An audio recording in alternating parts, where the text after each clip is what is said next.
Mutual Broadcasting System presents I Love a Mystery. Transcribed.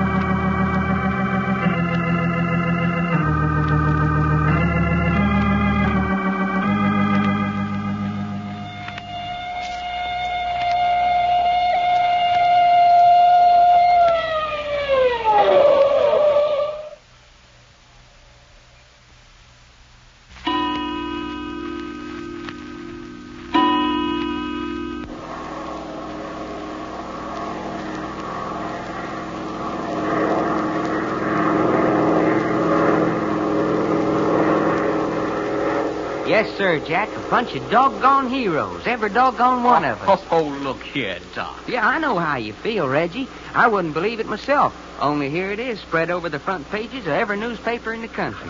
You believe everything you read? Well, of course I do. A newspaper wouldn't dare print anything that wasn't true. Doc, you haven't done a thing but read those papers since they were taken on at San Francisco. Darn interesting reading, too. Looky at this picture of me. Doc Long, the modern Tarzan, who slew a mountain lion with his bare hands. All right, Tarzan, fold up the newspapers. What you mean, fold up the newspaper? Stop reading that stuff before you begin to believe it. Remember, Reggie and I have got to go on living with you. Well, what's that got to do with it? You keep patting yourself on the back, and you're going to break your arm, and we're going to have to feed you again. Hey, you know something that makes me kind of mad? I thought you weren't mad at anybody. Well, looky. We took on a new stewardess at San Francisco, and she ain't even give us a tumble. Well, why should she? Why, a pretty girl like her should ought to be interested in a bunch of he-fighters like us. Oh, yeah. Now, look, Doc, you bored the other stewardess from Seattle to San Francisco with your story. Will you let this girl alone? Oh, all right. Of course, if she asks me, I'm going to have to tell her. Well, she won't ask you if she knows what's good for her. Doggone, I can't get over it. The insurance company are giving us 25,000 potatoes just for bringing Alexander Archer back alive. 25,000 good round simoleons. It was little enough. If Richard Cooper had killed Archer, the insurance company would have been out $1 million. Yeah. And now here we are on our way to Hollywood to live like three doggone kings. I still don't know why you wanted to come to Hollywood. Well, Hollywood is good as any place else to spend 25,000 smackers, ain't it? Yes, I suppose so. But, Doc, we really don't have to spend it, do we? Of course we do. What good's 25,000 if we don't spend it? You agree with him, Jack? Well, it's certainly true that he won't be good for anything else until the money's gone. Quite. And it is a bother. Oh, it ain't gonna be no bother to me. Not for long, it ain't. What's the best hotel in Los Angeles? Oh, there's several. Yeah, but the most expensive. I don't know. Well, anyway, that's where we're going. Yes, but, Doc, we're not dressed for that sort of thing. Then we'll get dressed for it. And we'll get the most expensive automobile we can find and eat in the most expensive eating places and go to the most expensive shows. And the 25,000 will last us just about 1 month. Well, that's just about right. I don't think I could stand being so darned expensive much longer than that. Do you like it, Reggie? Well, as a matter of fact, I don't. Now, there's gratitude for you. I work out a swell way to spend our 25,000. Well, just think, Reggie. Folks are waiting on us, breakfast in bed, waiting around in pretty women up to our armpits. I was wondering when that was coming out. Pretty women? Yes. But, Jack, that's the best part of the whole idea. Why, there ain't nothing I like... We know there isn't anything you like as much as a pretty woman. Well, they ain't. There's one thing, though. I'm just wondering with so much whoopee if I'm going to be able to get home every morning in time to have breakfast in bed. Looky, you fellas, promise me something. Well, let's hear it first. I want you two to promise me, no matter what happens, no matter what, you get me, that we ain't going to take no adventure nor solving a mystery nor nothing like that until every last penny of the $25,000 is gone. I see. You don't want business to interfere with pleasure. You bet I don't. You promise? Well, now, that's a funny thing to ask, Doc. Adventure just doesn't come up and smack you in the face. You've got to go out looking for it. Yeah, but I know Jack. He smelled something and away we go. But if we do run into something... No, sir. If we run right smack into something, we're going to turn our backs and start walking the other way. Well, what do you say to that, Jack? I say the worst is about to happen. Huh? Well, what you mean? That stewardess has spotted us. She's coming this way with a newspaper in her hand. Hey, that's all right. Well, get ready, Reggie, to hear the story of our great adventure all over again. Quite. Hello, honey. Are you Mr. Long? Oh, that's all right. Just call me Doc. Oh, I say. Then this is your picture in the paper. Yep, that's right. And, these other two men... Yep, Jack Packard and Reggie York. Oh, but it's wonderful. You're the three who were almost murdered and fought those mountain lions. Yeah, would you like to hear about it? Oh, please. And that poor girl, Linda Joyce. You were wonderful to save her from the mountain lion the way you did. Oh, shucks, it wasn't nothing. Sit down a minute, and I'll tell you all about it. Oh, will you please do? It's his pleasure. What's that? I say you don't know what you're letting yourself in for. Hey, Jack, she asked me, not you. That dreadful Richard Cooper and Dr. Thorne. Thank goodness they're safely in jail. Yeah, they're locked up so tight they ain't never going to get out. But there were so many of them. I mean, besides the two leaders. How did you ever get off the island? Well, while me and Linda was out fighting the lion, Jack and Reggie here captured Cooper and Thorne and locked the rest of the gang up in one of the rooms down in the cellar. Oh, you two should be so proud of yourselves. Hey, what about me out there fighting the lion? Yeah. But after all, you did have a knife. It wasn't a very big knife. And anyway, I've heard that mountain lions are cowardly. Hey, when I got through with that cougar, I was in the hospital for 2 weeks. You don't look like you'd ever been sick a day in your life. Oh, wonderful. Well, I swear to Grandma, I ain't never seen a girl like you before. Ain't you impressed at all? Of course I am. The way Mr. York and Mr. Packard locked up 13 men single-handed, I think it's wonderful. Yeah, but maybe you don't understand about mountain lions. Mr. Packard, what happened after you locked those men up? Well, we found Alexander Archer and loaded him into the launch with Cooper and Thorne and brought them into Port Forest and turned them over to the authorities. Oh, but what about all the men that were locked down in that underground room? Oh, the police went out the island and got them. Well, I suppose you know you're famous. Well, newspapers have to print something, I suppose. But I still don't see why they made so much of Mr. Long and the mountain lion. Hey, looky, are you just plain trying to make me mad? Why, no. Of course not. Well, whether you believe it or not, fighting mountain lions ain't no child's play. Oh, Pooh. My folks live on a mountain ranch up in Washington. My mother scares mountain lions out of her chicken yard by shushing her apron at them. Hey, that ain't so. I beg your pardon. Well, hey, I didn't mean to say that. I'm sorry. Don't only... apologize. I shouldn't have come back here. Yeah. But my mother did too scare mountain lions with her chicken apron. So there. Well, what are you two sitting there grinning about? Too bad Cooper didn't arm you with a kitchen apron instead of a knife, Doc. All right. So it's funny. Now I come to think of it, Reggie, I wonder if maybe Linda didn't scare that lion to death by shaking her skirts at him. Yes, quite. But in that case, how did Doc get those scratches and bruises? He might have fallen down a ravine. Yes, that would account for it, all right. Well, you two guys shut up. Well, naturally, he couldn't say that Linda killed the cougar. Naturally not. Looky, you two smart I guys. beg your pardon? Yeah? I'm a passenger on the plane. Well, so what? You look like the fella whose picture I got here in my paper. See? Oh, okay, so I'm the fella. What about it? Is it true you killed the mountain lion with your bare hands? No, It ain't. But it's right here in the paper. I can't help that. Then that mountain cougar's still alive? No, he ain't. He died of being scared to death. My goodness, you don't tell me. Sure, I'm telling you. My mama come along and waved her kitchen apron at him, and he laid right down and kicked the bucket.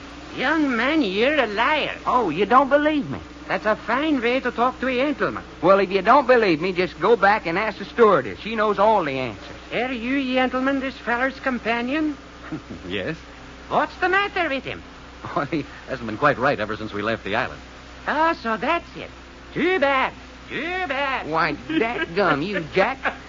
As fine a pair of city cats as I ever tied up with. Don't worry, Doc. There'll be a new batch of newspapers with stories in them when we reach Hollywood. Well, don't you say newspapers to me. Oh, look here now, Doc. I'm warning you. The first newsboy that sticks a newspaper under my nose is going to get smacked right back 3 generations. Oh, I say, look down. Lights. We must be getting in. Fasten your safety belts, please. No smoking while we're landing. Fasten your safety belts, please. So your mama shushed a cougar with her apron. Yes, she did. Fasten your safety belts, please. First thing she knows, she's going to have herself believing that. Oh, Doc. Yeah, we're heading into the field.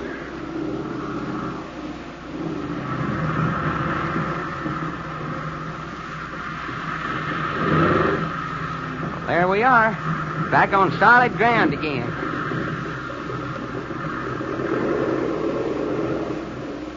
Well, there she is, folks.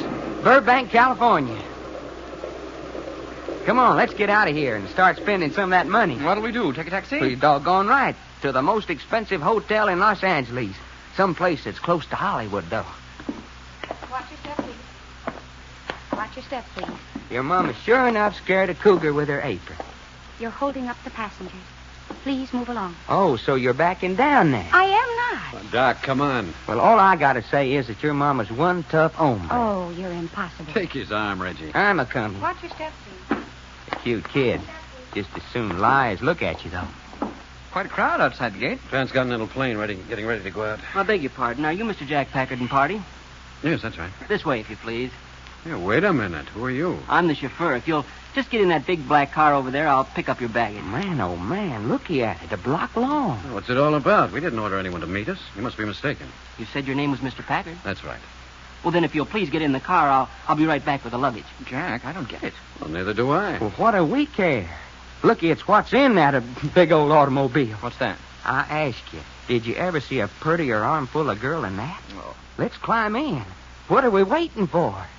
Doggone, don't we get ourselves in the most expensive places? Looky, Jack. Looky, Reggie. Silk sheets, even. All right, silk sheets. So what? So I'm a-going to sleep between silk sheets for the first time in my life. Honest to my grandma, fellers, if my cousin Winnie Mae could see me now. What makes you think we're going to be here long enough to sleep between any kind of sheets? What you mean? We've been brought here, ain't we? I still think there's been some mistake. I say, Jack, what's that? Oh, where have you been? Oh, prowling a bit. Did you two know there's a suite of 3 bedrooms with separate barns? Well, didn't I tell you this was expensive stuff we got ourselves a into? bedroom for each of us. Sure, so what you mean, Jack, by saying it's a mistake? Well, there's no sense to anything that's happened so far. We get on a plane to come to Hollywood for the express purpose of spending $25,000. Well, we can spend it from here just as good as any place else. Well, that's not the point. Ain't, huh? No, it isn't. The point is, when we get off the plane, we're met by a liveried chauffeur in a fancy car, just as though we were expected and being met by appointment. No explanation, nothing. We're just invited to get in the car. That's right, and so we get in the car. And why?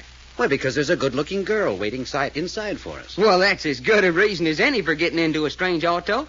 Are you sorry you did it? Well, look what it's got us in so far. Yeah, but that isn't the idea, Doc. We've been driven out to this beautiful old Hollywood mansion, and we don't know why.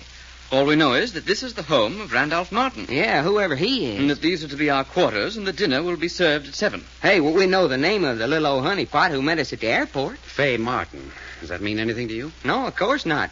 Except I like knowing it. Why? Because I think I'm going to like Faye when we get to know each other better. You're out of your class, Doc. What you mean, out of my class? If this house is any indication, the Martins are not only wallowing in money, but they're overflowing with the refinements and niceties of an old family. Aristocrats? If you look about, you see signs of the family tree almost everywhere. You mean we're going to be high-hatted? What happened in the car on the way out here? Huh? Well, what you mean, what happened? Why, the minute we began asking Miss Faye Martin questions, she froze solid. Yeah, only I just thought she was kind of nervous on account of us being strangers.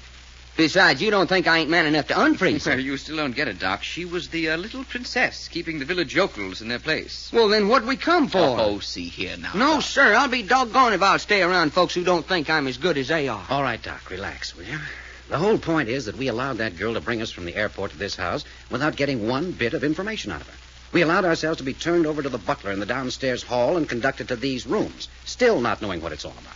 And now we've been here for an hour, and what do we know? Well, I'll tell you what we know. What? We know that we're being neglected. That's what we know. Yes, that's about all. Well, why don't we do something about it? We don't have to stand around with our teeth in our mouth. We ain't locked in. Let's bust out and find this here Randolph Martin. No, that's not the answer. Well, why the heck ain't it? Well, don't you agree with me, Reggie? Get aggressive and show them that we ain't folks to be pushed around. No, I don't think so. Hey, what's the matter with you two anyway? Oh, look here, Doc. Gentlefolk might not understand our strong-arm methods. Gentlefolk. People of breeding, refinement. Hey, look, you think I'm purty enough to sit down at the table with these folks tonight? Oh, look here. After all, we didn't come here of our own accord. They brung us. Now, just the same, Doc, I think we can wait until dinner. Oh, sure, we can wait until next week. But that ain't spending none of that $25,000 reward money we come to Hollywood to spend. But we're bound to meet the whole family at dinner, and then the reason for our being here, if there is a reason, will come out. I say, who is this Randolph Martin, anyway? I never heard of him. You, Jack? No, he can't be anyone. Oh, someone showing some signs of interest. Well, how doggone gracious of him not to forget us completely. I get it. Hello. Oh, good evening. I'm Jack Packard. Look. Somebody slashed me. Slashed you? Yes. Here, on my arm. Here, let me see that. Now, maybe you better come in here. Yes, I guess maybe I'd better. You're bleeding all over the carpet. Come into the bathroom and hold your arm over the basin. All right. Reggie, close the door. Quiet.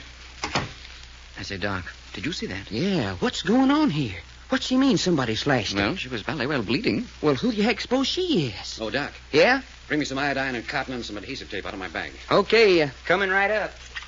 It isn't really very much of a cut. About an inch long, not too deep. Now, how'd it happen? They did it. They? Yes. I was walking down the hall. I felt a kind of sharp sting on my arm. I looked at it quick, and it was all bloody. This happened just now out in the hall? Yes. Who was out there with you? I turned around real quick, but there wasn't anybody. Here's the stuff you wanted. No, thanks. It don't amount to much with blood washed off. But how'd it happen? They did it. Well, you keep saying they. Who are they? I don't know. They just won't let me alone, is all I know. Yeah? Well, what they bothering you for? I don't know. I think they're trying to kill me. Kill you? Hey, wait a minute. What did anybody want to kill a nice girl like you for? I don't know. Now then, this might sting a little. I'm pouring iodine in the cut. I don't mind pain. Good girl. There it is. Now, a little cotton and some adhesive tape, and you're all well again. Oh, look here, Jack. Didn't you hear her say someone's trying to kill her? Yes, I heard her. Do you mind telling us your name? I'm Cherry Martin. Cherry, huh? It's really Charity, but nobody calls me that. Then you must be the sister of Fay Martin, who met us at the airport. Yes. She likes Fay best, but her name's really Faith. There you are. Now come out in the other room. You're still pretty much upset. No. I'm not upset. Well, then why that fearful whisper? I'm afraid they'll hear me. Please sit down. No. No, I mustn't. I must go now. But see here, I think you should sit down and tell us about this if you're in danger. That must be the reason why we're here. Yes, that's part of the reason. But I must go now. But ain't you scared to go out in that hall? If somebody got to just slashing your arm, ain't he liable to do it again? Yes. Then why not stay here where we can look out for you? No. I mustn't stay. Well, why? I just mustn't. That's all. Would you like someone to walk to your room with you? No. I'm all right. Oh, yes, I almost forgot. Hope is my other sister. I see. Faith, Hope, and Charity. Yes. She's the one who's in the worst danger. Hope and my brother Job. Your sister Hope and your brother Job are in the worst danger. Yes. From what? From whom? I don't know. But they do. I'll see you at dinner. Well, smack me for a baby. What goes on? Well, now things are beginning to make sense. The reason for our being here begins to emerge. Danger, murder, fear. In this house? There's your blue-blooded aristocracy you fellas was holding your breath over. Oh, it's more apparent than ever, don't you think, Jack? I mean to say the exquisite refinement of that girl's face. The roots of an old family tree are firmly entrenched in this house. Yes, Reggie, but it's also apparent that the family tree is beginning to show signs of decay. Signs of decay? Looks to me like it was rotten clean down to the roots. Something's ballet wrong, all right. Screwy family in the beginning. Who ever heard of naming girls Faith, Hope, and Charity? Sounds like a Texas camp meeting. Well, at least we know this much now. There are 3 sisters who've gone to the names of Fay, Hope, and Cherry. And there's a brother Job. Yeah, there's another name out of this world. And it appears, according to Cherry's story, that someone is molesting her with the intent eventually to kill her. Yeah, and right in this house, too. Funny kind of a cut she had on her arm. What kind of a knife would make a thin, long cut like that? Oh, doctor's scalpel, safety razor blade. I say, that's exactly what it looked like, a safety razor blade cut. Yeah, but who's going around murdering folks with an old safety razor blade? What do you do with your old safety razor blades? But this must be pretty doggone serious, Jack. Cherry thinks they're out to kill her, yet she says her sister Hope and her brother are in even worse danger. I'd like to get hold of that Randolph Martin and give him a piece of my mind. His children are in danger, and he keeps us up here waiting. He doesn't tell us what it's all about, and why doesn't he let us get onto it? Did you ever stop to think... Listen. I say, a blooming infant in the house. Yeah, then one of the girls must be married. Open the door, Doc. Well, what for? Ain't you never heard a baby holler before? Never mind, open the door. Okay. All I hope is it don't yell at night. Has a fine pair of lungs. Stuffed a nipple in its mouth or something. Jack, I say. Come on, what are we waiting for? Here's the stairs. And there she is lying down at the foot. Come on. Oh, doggone. Here, wait a minute. Straighten her out. Well, hey, it's Cherry. Is she dead? No, she's not dead. No, I'm not dead. Well, hey, she's conscious. And after a tumble down all them stairs. All right, what is it this time? Well, hey. Well, why are you all standing there gaping? What is it? Your daughter just fell downstairs. My granddaughter, you mean. Is she hurt? No, I'm not hurt. Oh, falling downstairs. I didn't fall. Somebody pushed me. Hey, they did? What's that bandage on your arm? Somebody slashed me. Can you stand? Yes. I think so. Then get to your feet. Here, let me help you. There you are. Thank you. Perhaps I should explain how we happen to be here. I know more about that than you do, young man. You do? I should. I brought you. Then you're... Randolph Martin. And I need help. I'm having granddaughter trouble. Now, Then, Mr. Packard, we'll go into the library. Mrs. Martin, will you tell me why you sent Doc and Reggie back up to our quarters? I'm taking you into the library to meet my granddaughters. What's that got to do with Doc and Reggie? My dear man, you don't know my granddaughters. What's that? No. When there are too many eligible men about, it's difficult to get them to concentrate on anything else. Man crazy, huh? Keep a civil tongue in your head. You suggested it. I can say what I please about my granddaughters. You can't. I see. Be sure you do. The Martin girls can do no wrong. But you were telling me a few moments ago you were having granddaughter trouble. I am. Well, isn't it going to be a little difficult for us to discuss the trouble if I've got to assume the attitude they're above reproach? I'll do the criticizing. Your job is to correct the trouble in this house without comment. Aren't you being a little high-handed, Mrs. Martin? You're questioning me? I certainly am. First, you practically kidnapped me and my two partners. You didn't have to come if you didn't choose. How did you know we were arriving by plane at Burbank this evening? Read it in the paper. But did you stop to consider that we might have had plans of our own? They weren't important. You mean they weren't important to you? I'm afraid you're a woman who's used to having her own way. I'm afraid I am. Well, you go right ahead and have it. Well, I think Doc and Reggie and I'll be on our way. Fiddlesticks. What's that? You're staying right here. Against our will? Nonsense. You're staying here because you're needed. You're asking us to stay? I'm ordering you to stay. Now, then I'll say goodbye. Don't be a fool, Jack Packard. We don't take orders. You walk out of the house because I order you to stay instead of ask you to stay. That's right. You'll be well paid for obeying my orders. Keep your money. As a matter of fact, our one purpose in coming to Hollywood was to spend our reward money from the last job. It would melt faster down here than any place we could think of. You don't recognize authority, and you have no use for money. That's right. You're difficult young men to handle. Not at all. We enjoy doing favors. The House of Martin does not accept favors. Now, that's up to you. For generations, we've been able to pay for anything we want. In my opinion, then, the Martins have wanted few of the good things in this world. Bah! Well, there we are. We can't agree, so we'll go. No. Yes. No, wait a minute. Well, I don't like it. I'm not used to asking people to do things. But I will. I'm asking you to stay and help me, Mr. Packard. please? What's that? You didn't say please. How dare you?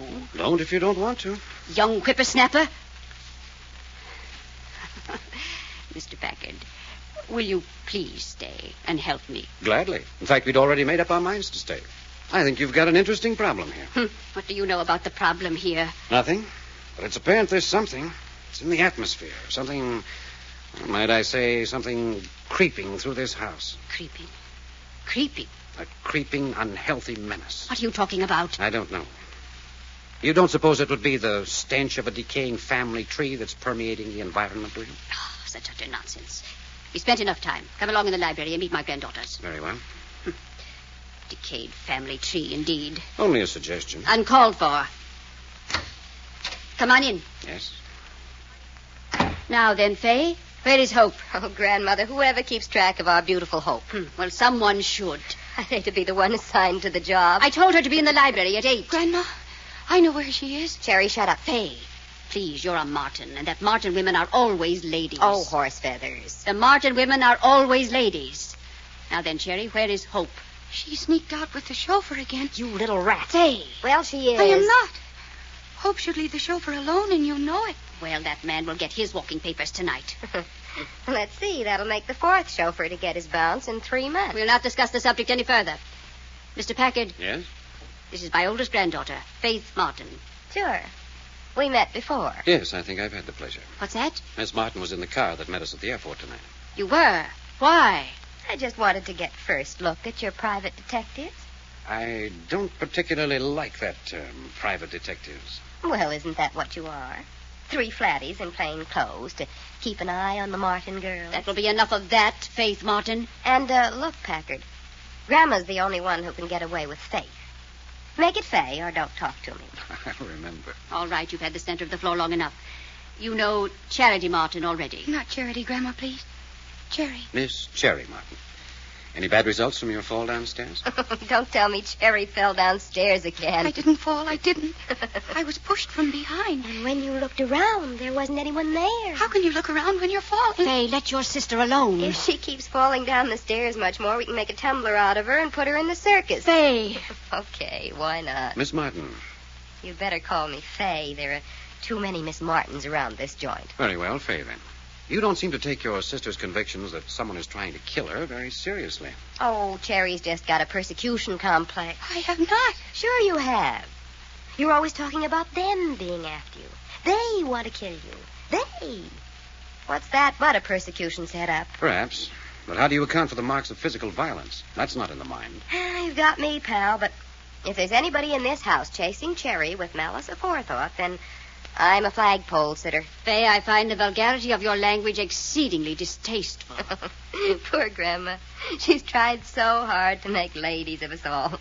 And what did she get? No, what did she get? You really like to know? Fay, watch your tongue. I assure you I would. I'd like to know very much. Well, I'll start with me. I'm the oldest. Yeah? I'm the vulgarian of the family. Faith Martin, you mind what you say? Oh, go lay down, Grandma. You begin to understand, Mr. Packard. You see why I need help so badly? Go on, Fay. You're the Bulgarian. Correct. Hope is the family wench. Witness her evening escapade with the chauffeur. Fay, the family name. What family name? And Cherry, the little whispering mouse here, she's just a plain dope, afraid of her own shadow. I see. That's the way you analyze the situation. That's us. Here we are. Look us over. What about Brother Job? We'll not discuss Job. He's a fine young man. The only one in the family who appreciates the name of Martin. That's Grandma's version. Want to hear mine? Please. Brother Job is a good-natured drunk. Fay. Who's been taken by every gyp game Hollywood can think up and is slowly breaking his grandmother's heart. If I may offer an opinion, I don't think you girls are doing your grandmother's heart any good either. Oh, well, she doesn't love us. As long as we don't get the name of Martin in the headlines, she doesn't mind us, but she loves Job something awful. We all do. We all love Job. And he's in such danger. He and Hope are in terrible danger. Yes, you said that before tonight when I was bandaging up your arm. Bandaging her arm? Hello. You have got a bandage on, haven't you? What happened? Somebody slashed me as I was walking down the hall. What? It's true. It's true. You mean somebody slashed you with a knife right here in this house? Honest, Fay. Honest, they did. And, Mr. Packard, do you suppose there really is somebody after her? There's evidence to indicate it. Look, Mouse, maybe I've been doing you an injustice. It's true enough. Now, wait a minute. Let's take that up later. We've got away from our subject. Oh, yes, which was Job, the family drunk. You say he's in danger, Cherry. What sort of danger? I don't believe there's any truth in it. Who'd want to harm Job? Besides, the child's been forewarning doom for members of the family for years. But he is in danger. He and Hope. What sort of danger? Danger out there. Outside the house. But it's getting closer. It's getting closer all the time. Creeping. Creeping. Cherry, stop saying that. I think that's the expression I used before we came in here, wasn't it, Mrs. Martin? Yes, and I forbid its use again. Well, at least Cherry and I seem to have the same intuitive sense of impending danger. How nice for Cherry. What do you mean? But you and she has something in common. I wonder if you couldn't find something in common with me, too. Such as? Well, I like my initials embroidered on my pajamas. I don't wear pajamas. Oh, how exciting. Then you'd have to have your initials tattooed on your chest, wouldn't you? Mr. Packard. Yes? I forbid you to indulge in conversation of this nature with my granddaughters. It seems to be the only language Fay understands. I forbid it. You know, Mrs. Martin, you seem to dominate everyone and everything except your grandchildren. Why is that? I can tell you why. She did dominate us when we were little and couldn't help ourselves. She made such hateful little prigs out of us, it was shameful. You were nice children. You bet. Nasty nice. And then one day, Job found out about firewater, and now he's devoting his life to it. And one day I found out that there are some wonderfully disgusting words in the English language for self-expression. I'm devoting my life to them. And Hope discovered chauffeurs, and she's devoting her life in that direction. And what about Cherry here? Oh, poor little mouse. She hasn't discovered much of anything yet, so she's devoting her life to being afraid. I'm not afraid. If they weren't always after me, I wouldn't ever be afraid. They have been after her for a long time. But now if they've come to life and are starting to cut her up, it may be getting serious. Yes, I'm beginning to wonder. By the way, are any of you girls married? Married, I should say not. Is Job? Certainly, Job's not married. Then who's the parents of the baby we heard crying earlier? Baby crying? You heard a baby crying? Certainly. Just before Cherry here fell downstairs. What did I tell you? What did I tell you? It's impossible. What are you talking about? There's not a baby in the house. There hasn't been for years. But I've heard it. I've heard it. So she says. Yes. And every time it cries, something horrible happens. Well, I don't mind telling you. The more I see of this setup, the more I wish we'd gone on about our own business. Jock, that isn't like you. What ain't like me? Why, here we are guests in a millionaire's home with 3 beautiful girls and only their grandmother to watch over them. And what a grandma. Boy, I don't like her. No. Doc's had it in for Grandma Martin since she sent us back up here to our quarters right after dinner. Yeah, what'd she do that for? She think you're the only one in our outfit good enough to associate with the Martin family? I can tell you why. Well, I wished you would. She said she wanted me to have a serious discussion with her granddaughters, and if there were too many eligible young men in the room, the girls wouldn't think of anything else. Did she really say that, Jack? She did. And when I said man crazy, she jumped all over me. Well, these just plain ain't the kind of girls that I want to associate with. Not from what I've seen of them. She ain't got nothing to worry from me. Well, they have money. And so have we. $25,000 reward money. And what I want to know is why we don't ditch this joint and get to spending it. That'll have to wait. Yeah, on what? On the solution of the trouble that's breaking about this old grandmother's head. Well, that ain't our hard luck. I'm afraid it is. Now. Why? Because Mrs. Martin's begged us to stay and help her out. I say, that haughty, stiff-necked female aristocrat begged you to stay here? That's right. So you can see how desperate she must be. But what's the matter? What we supposed to do? None of it makes much sense yet, but I've got some tangled information.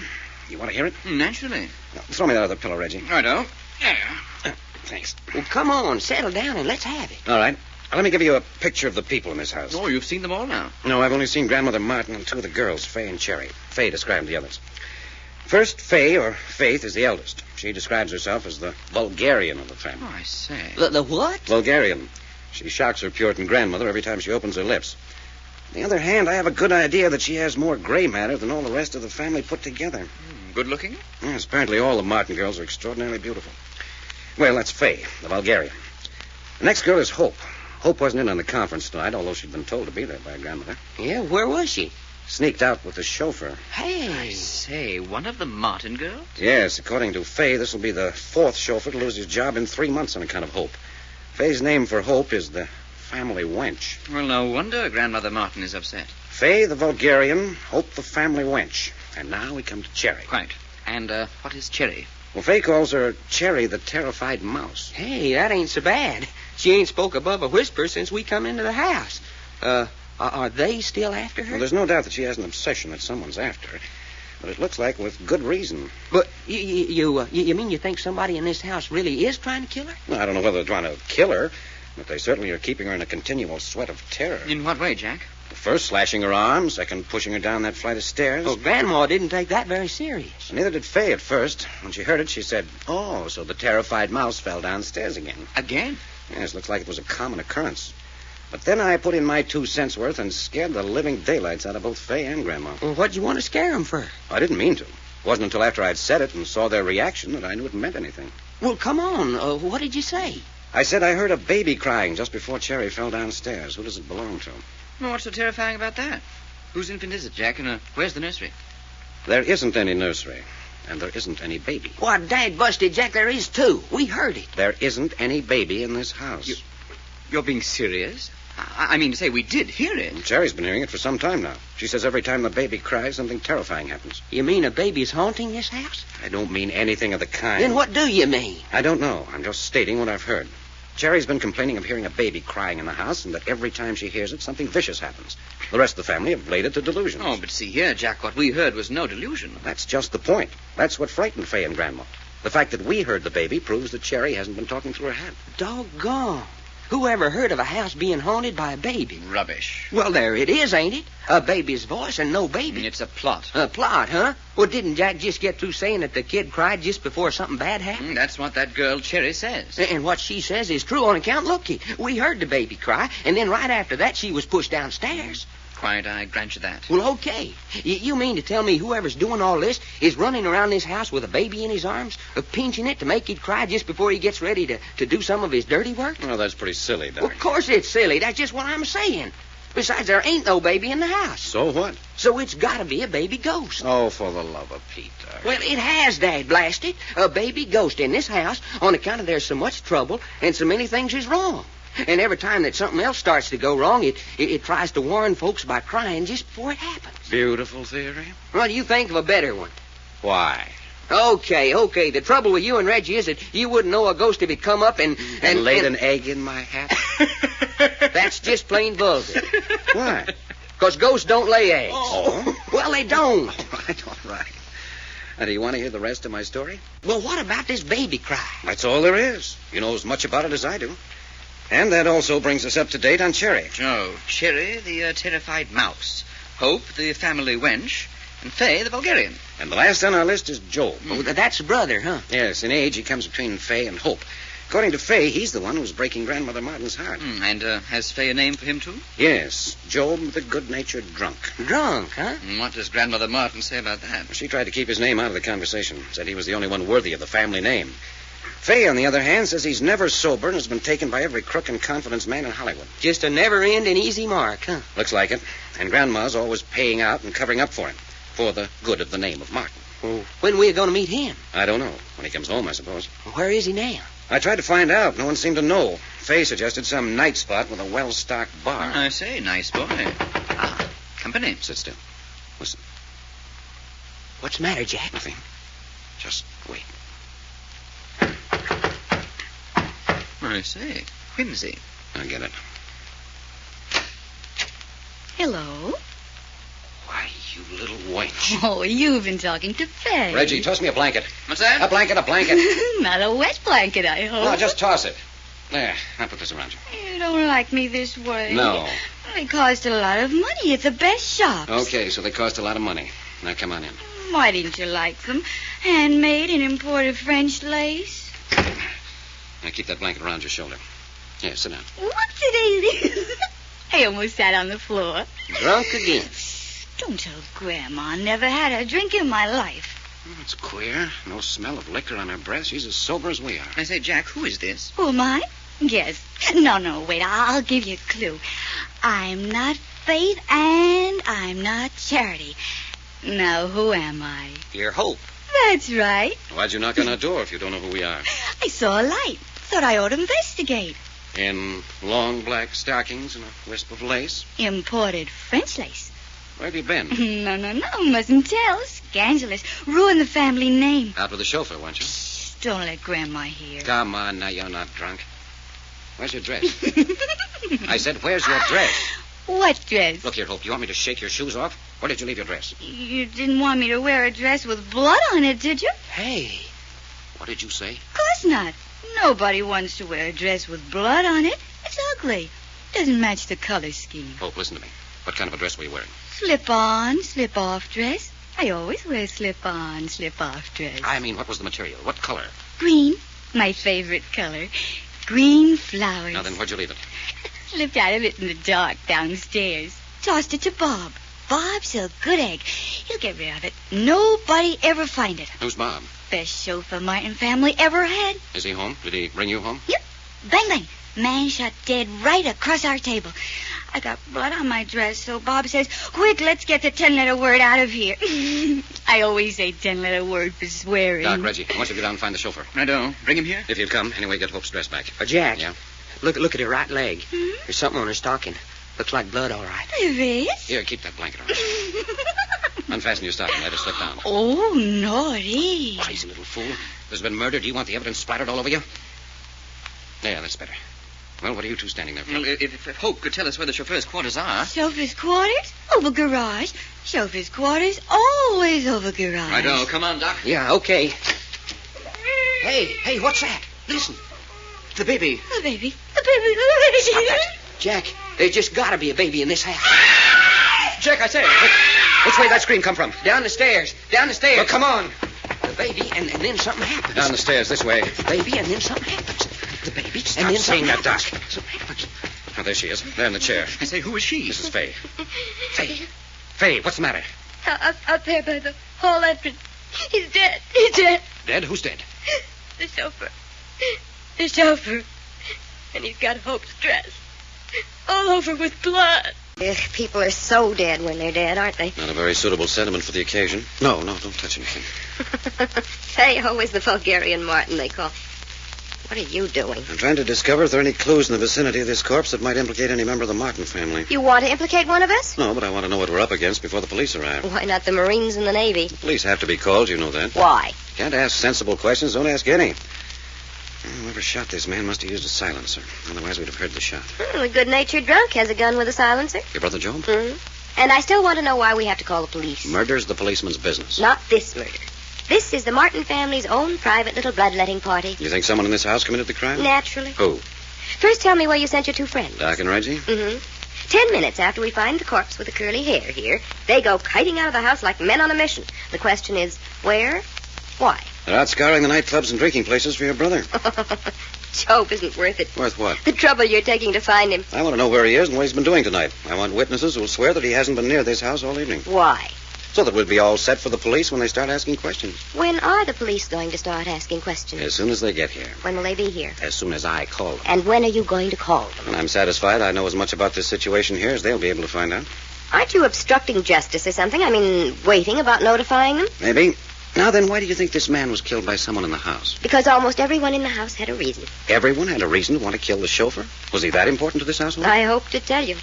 Bob the chauffeur, now Bob the corpse, was putting the screws on the Martins. In what way? Well, let's start at the top of the list and work down. First, Grandma. Blackmail to hush scandal concerning Job and Hope. What sort of scandal? Job and a girl.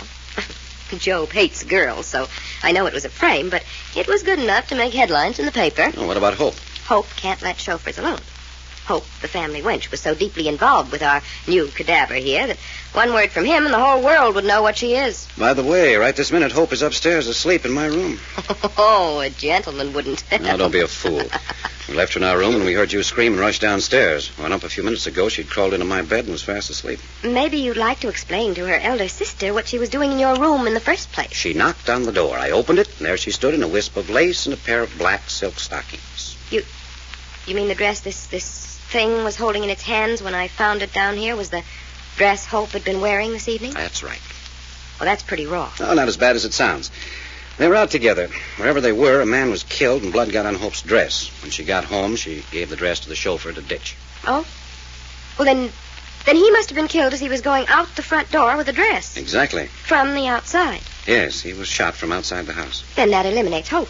Why? As flagrant as Hope is, she wouldn't be running about the streets with no dress on.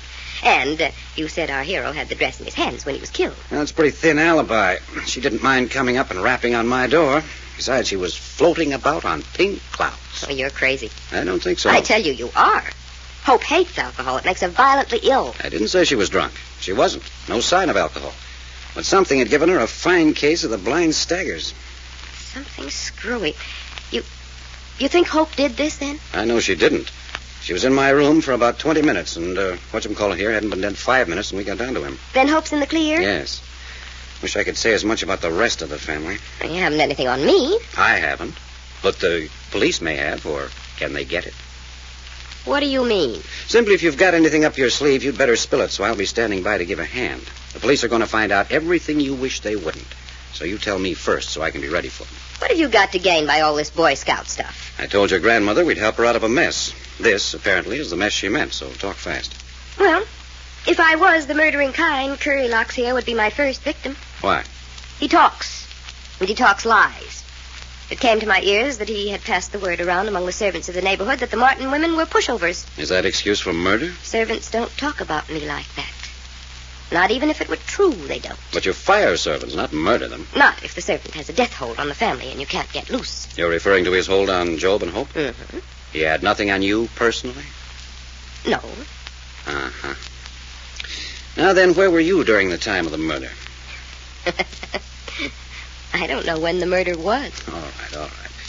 Where were you 15 or 20 minutes before you found the body? I was down in the furnace room. At this time of night? Mm-hmm. Why? Burning some personal letters. Go on. That's all. Just burning some personal letters. You think you can tell the police you were down in the basement at 9 o'clock at night burning personal letters and stop there? If that's all there is. Oh, you're smarter than that. What did those letters have to do with the chauffeur and his sudden demise? Why, nothing.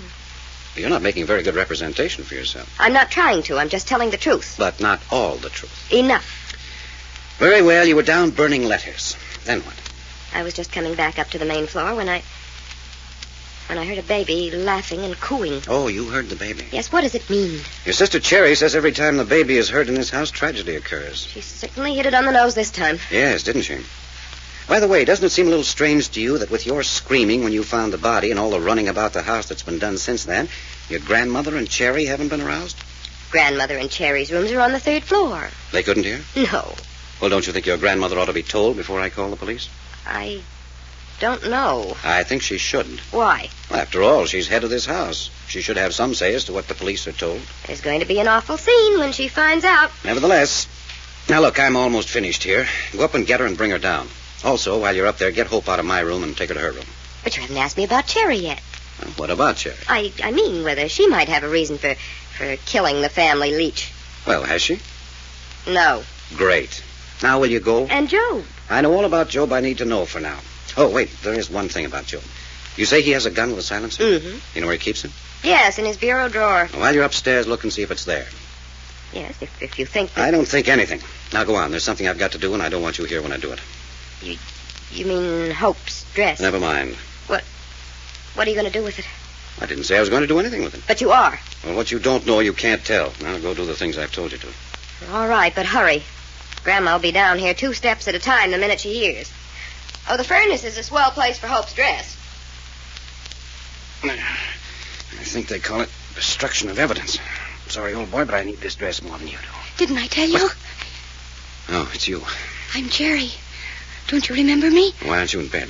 They're in my room. Who's in your room? They. Look what they did to me. What do you mean? On my shoulder. Right through my pajamas. Well, you're bleeding. I know it. You mean someone came in your room and slashed you? Yes. Here, let me see. Uh-huh. Exactly like the cut on your arm. Sometime they'll get tired of frightening me, and then they'll kill me. Didn't I tell you? Didn't you tell me what? That every time the baby cries, something dreadful happens. The baby didn't cry. It laughed. I know. That's because one of our enemies was killed. What do you mean? When it's an enemy, the baby laughs. When one of us is in danger, he cries. You're getting just a little wacky on the subject of babies, aren't you? No, it's true. You wait and see. Now, look, Jerry, you go up to my room and wait for me. I'm busy. As soon as I've finished, I'll come up and put a dressing on that cut. I hope the baby doesn't cry anymore tonight. I can't sleep when he cries. If you don't get... Wait a minute. Someone's out on the porch. Why don't you close the door? The body's right in the door. Can't move it until the police come. Hold it. Pardon me? My hair. I thought this is where I live. It's Job. Inexcusable. Man must be pretty spifflicated when he walks into the morgue and thinks he's home. This is your home, Joe. It is? Yes. Oh. What's this cadaver doing blocking up my doorway? He was just killed there. Oh. Thought it was a corpse trying to escape from the morgue. Shall I step over him? If you want to come in, I'm afraid you'll have to. Here, give me a hand. I'll help you over. Nice and friendly. I think I'm going to like you. There you are. Easy step. Not a very wide man. By the way, who are you? Name's Jack Packard. Are you by any chance the murderer? I'm afraid not. That's good. Nice chap. Hanging's too good for you. Much too good. You think so, huh? Oh, I'm afraid I put it badly. But you know what I mean. Oh, Jerry. Hello? Friend of yours? No. Oh, thought maybe he was. Pajamas are such awfully bad taste in the company of a strange man. I'm scared. Poor little terrified mouse. By the way, would it be breach of etiquette for me to ask the name of the visiting corpse? He's your chauffeur. Not Bob the Bandit. Well, you seem pleased. Oh, frightfully. Who had the good sense to do it? We thought maybe it was you. That's a tribute. Great tribute. Should have. I never got around to it. A gun with a silencer was yours. Consider it murder. No noise. Don't disturb the neighbors. I understand you have such a gun. Oh, so I have. Where is it now? Upstairs in my bureau drawer. I hope you're telling the truth, Job. Yeah. Yeah, I hope I am, too. How about a few lights, Mrs. Martin? Nobody calls me Mrs. I don't like it. What then?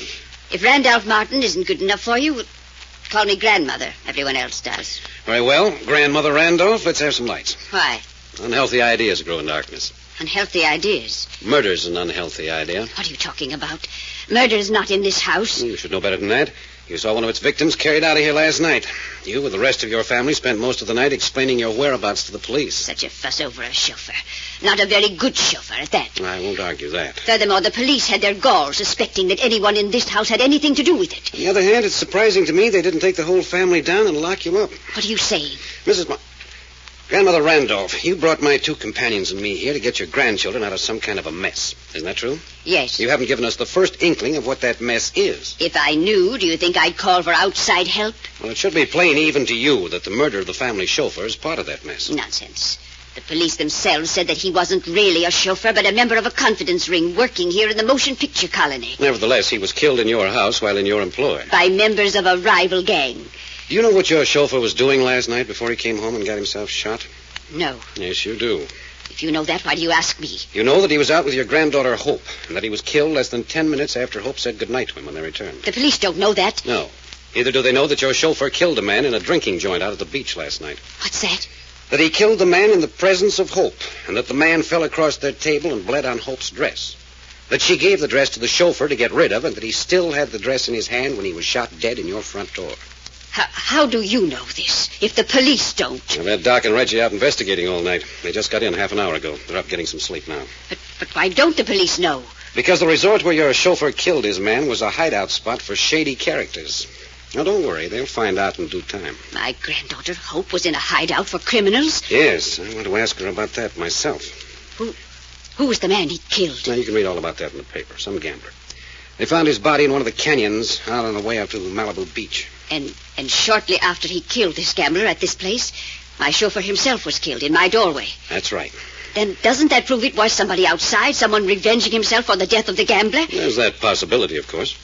You seem very anxious to connect this murder with my family, Mr. Packard. No, I hope you're right. But there are too many suspicious things going on in this house.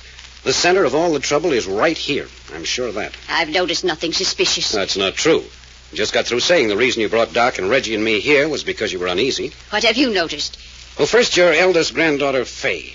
She talks loud and vulgar and pretends to be vastly amused. But she's frightened. Fay, frightened? Last night, she took some private papers down to the basement and burned them. Why? I don't know. Neither do I, but I intend to find out. Then Hope. Why did she go to that beach resort last night? Why did she pretend to be drunk when she came home when she was perfectly sober? I don't know. And Cherry. She's been slashed twice and pushed downstairs by someone she's never seen. Why does she talk in that frightened whisper? Who does she mean when she says they are after her? And what does she mean that Hope and her brother Job are in the worst danger? You can leave Cherry out of this. It's a lot of romantic nonsense. Twice slashed and thrown downstairs? You call that romantic nonsense? And the baby. There isn't any baby. I beg your pardon. I've heard it twice now. There isn't any baby, I tell you. Once it cried, and right after that, Cherry was hurled downstairs. Once it laughed and gurgled, and we found the chauffeur shot dead. It's ridiculous on the face of it. Babies don't laugh and cry on a given cue. How would a baby know that Cherry was about to fall downstairs? How would a baby know that my chauffeur was about to be murdered? Cherry says the baby cries when someone in the house is in danger. That it laughs when some enemy of the house is in danger. Cherry's a little fool. And protestations don't change facts. Facts indicate that something pretty vicious, something cold and calculating and terribly cruel has been unleashed in this house. You're trying to frighten me. No, I'm not. I'm reporting to you as my employer, what I've found. And now let's discuss your grandson, Job, for a moment. Indeed, we will not. Yes, we will. Because Job owns a gun with a silencer on it. And it was a gun with a silencer that killed the chauffeur. Job wasn't even home. So he says. But the gun's disappeared, and the chauffeur was killed with the same caliber gun as the one Job possessed. The police don't know? No, the police don't know this. But I do. And I also know that when Job came home and saw the body in the doorway, he was pretty casual about it. He wasn't feeling well. Well, he was intoxicated, I grant you. But even so, he should have been a little surprised and concerned at finding a body lying across the threshold, which he wasn't. I forbid you to talk like that. You can't do that. I can't forbid you to talk? No. Well, I can most certainly remove you from this house. But you won't. Why not? Because then I'll be forced to turn over all my information to the police. You wouldn't dare. Yes, I would. If we're kept on to solve the murder in our own way, we'll try to protect you and your grandchildren's names. If you make it impossible for us to work on the case, then we'll have to let the police do it. I don't trust you. Well, that depends on what you mean by trust. If no one in this house has committed murder, then we'll cover up for you till the cows come home. If it should have been someone here. Then we'll root him out and turn him over to justice. I know it. You can't be trusted. Now, look here. Are you trying to tell me that you think someone in this house committed murder and you brought us here to help you cover up for them? No, of course not. It sounds very much like it. No, all I'm asking you is to be sure. No circumstantial evidence such as the police would use. I'm sure none of my grandchildren has done anything wrong, no matter how much it looks it. Oh, that's it. You want them protected from court action and publicity until we've cleared them or proved them guilty. Yes, if they are innocent, and I know they are, to face a charge of murder would ruin us. You have my word. No one will touch them until we know for sure. Thank you. Now then, I've got to talk to Hope and Job. Are they in their rooms? Yes, it was 5 o'clock this morning before the police left. They're all sleeping. Well, they should be awake by this time. I'm going up. Listen. It's a baby crying. Now maybe you'll believe. But there isn't any baby. Wait a minute. That's the warning. Someone's in danger. Quick, upstairs to the bedrooms.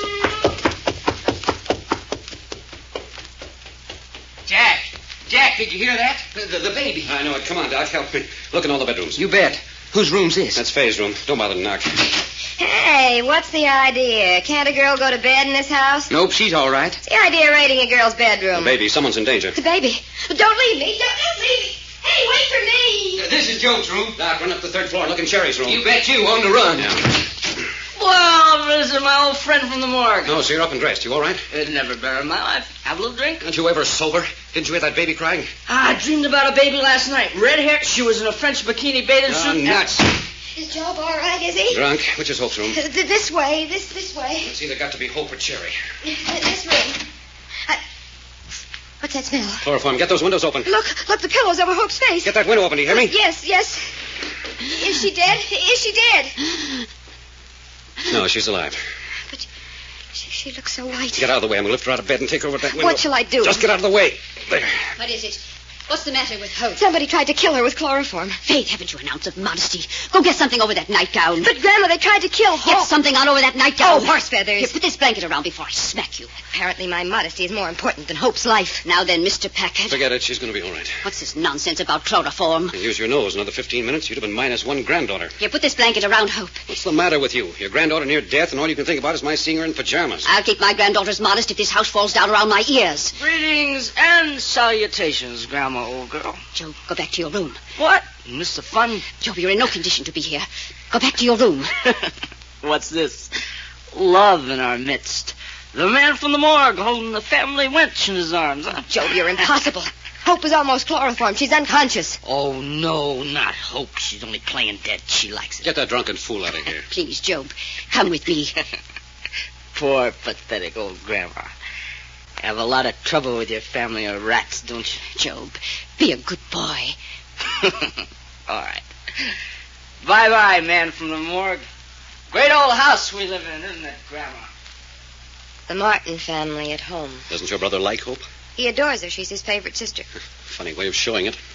Nothing gets under his skin when he's in that condition. It seems to be all the time. Look, how is she? Better than I hoped for. It'll take her a couple, 3 hours to sleep off the effects of the chloroform. Now we can put her back in bed now. One of her feet is bare, so look the other way. Your grandmother's a little touched on the subject of modesty, isn't she? I think she must bathe in long underwear. There. I'll just cover her lightly. Jack, look what I got. Poor little feller. Cherry, what's the matter with her? She's unconscious. This is just like I found her. Now lay her down. Let me see her. Looky at her. Clothes doggone near tore off her. Oh, look at that bruise on her leg. Here, she's bleeding on the back. Turn her over. Yeah, I know it. There. Oh, what happened? What happened? Hey, Jack, look. She's been slashed again. Yes, 3 times, right above the hip. Not deep. Like it'd been done with a safety razor blade. You Martin girls are certainly unpopular with somebody. Ain't it the truth? Murder sure is on the loose in this man's house. Reggie, I swear to my grandma, I ain't never seen a screwier setup than this one. Crying. Deucedly interesting, though, isn't it? You mean all these female women are running around in flimsy wisps of lace wanting to be rescued? No, I don't mean female women running around in wisps of lace. The thing that bothers me is there ain't no sense to nothing. Well, I imagine things will make plenty of sense once we get on the right track. For instance, what's Jack got us up here patrolling this hall for? But naturally, Doc, after the attempt to kill Hope and Cherry. Yeah, I know, but why is he making everybody stay in his own bedroom?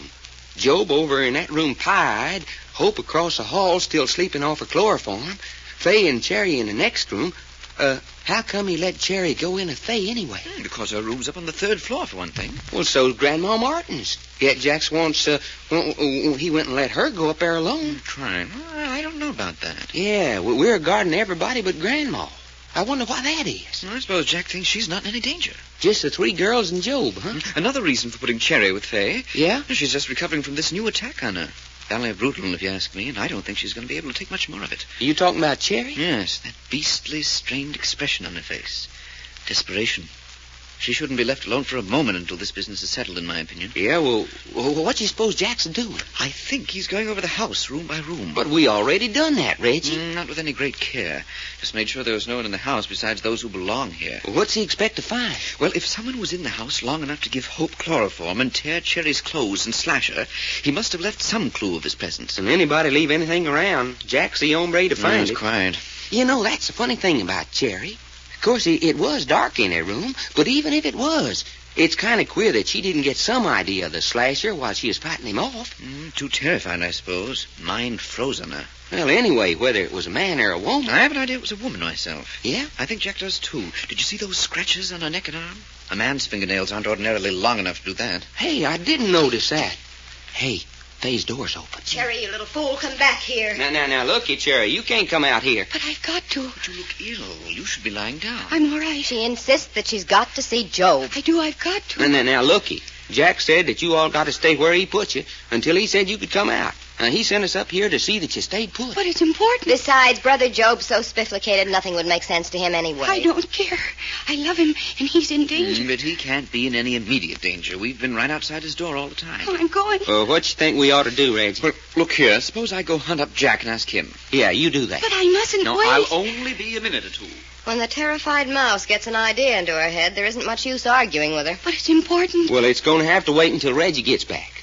Now, looky, Cherry. You should get out of them torn clothes. What you still wearing them for? I offered to help her get out of them and put on one of my bathrobes, but try to talk her into anything that makes sense. You ain't sewed in them for the winter, are you? I'm afraid to go up to my room to get anything else. I told you could have something of mine. No. Well, what you scared of your room for? It ain't nobody up there now. Maybe there is. Hey, no, there ain't. We give your room a going over. They like my room. They can come any time they want to. You mean there's a secret door or something? No, there's no secret door. Then how the heck can they come to your room any time they want to? I don't know. And I'm getting pretty fed up with these they folks. Who are they anyhow? I don't know. You know, Faye, she just plain don't make sense. Don't look at me. I'm a stranger here myself. Yeah. Hey, looky, Cherry. Are they the ones who got the baby that bawls every time something's about to happen? I don't know. I think so. That baby gag gets me down. A house full of widows, spinsters, and neurotics. What's a baby doing here? Well, maybe the stork brought it. Oh, don't be silly. There hasn't been a stork seen in this neighborhood since the year of the big freeze. You know, that's darn funny about this house. Here you are, 3 of the prettiest girls I ever laid eyes on. And ain't even one of you got a boyfriend. Hope had one, but he's in the corpse department just at present. You mean that chauffeur? Who else? But, well, that ain't no honest-to-goodness boyfriend like you girls should ought to have.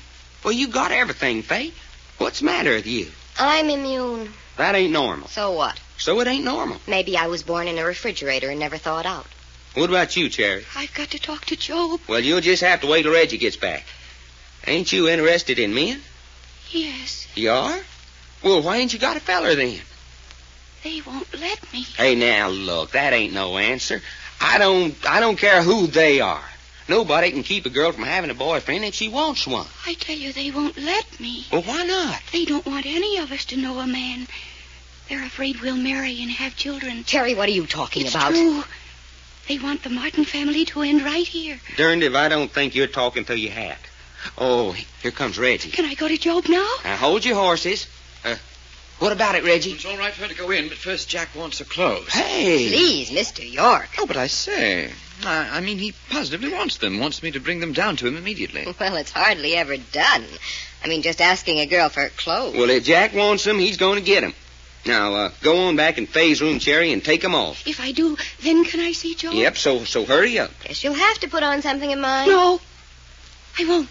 Then how about me going up and getting something for her out of her room? No, but you can't do that. But Reggie can. Oh, look here. Now, go on, Reggie's. Put pajamas and a bathrobe. Anything you can find. Now I'm a ballet lady's maid, and I resent it. Okay, get inside and shove things through a crack in the door fast as they come off. All right, here, I'll help you, Cherry. What's the idea, anyway? Probably wants to examine them for clues. Here you are. Okay, a dress. What's he expect to find? Slip. I don't know. Slip. Here are shoes. Shoes. Stockings. Yeah, stockings. All right, here you are. A top doodad. A bottom doodad. That all? Isn't that enough? What do you want, her skin? Oh, did you get something, Reggie? There's a whole armful of stuff. She should find something in this. Yes, she ought to, all right. Here you are, Faye. What? All this? Well, she don't have to put it all on. Well, that's good of you. All right, get into some of this junk, Mouse, then you can go and see the good-natured drunk. I'd better take these clothes down to Jack. Stick around until she goes across to Job's room. Where is Jack? Down in the library. He's got quite a collection of stuff down there. Such as what? I didn't get much chance to examine it. Things he's picked up around the house. Well, anyway, you don't look quite so bedraggled now. All right, boys, let's go. Hurry.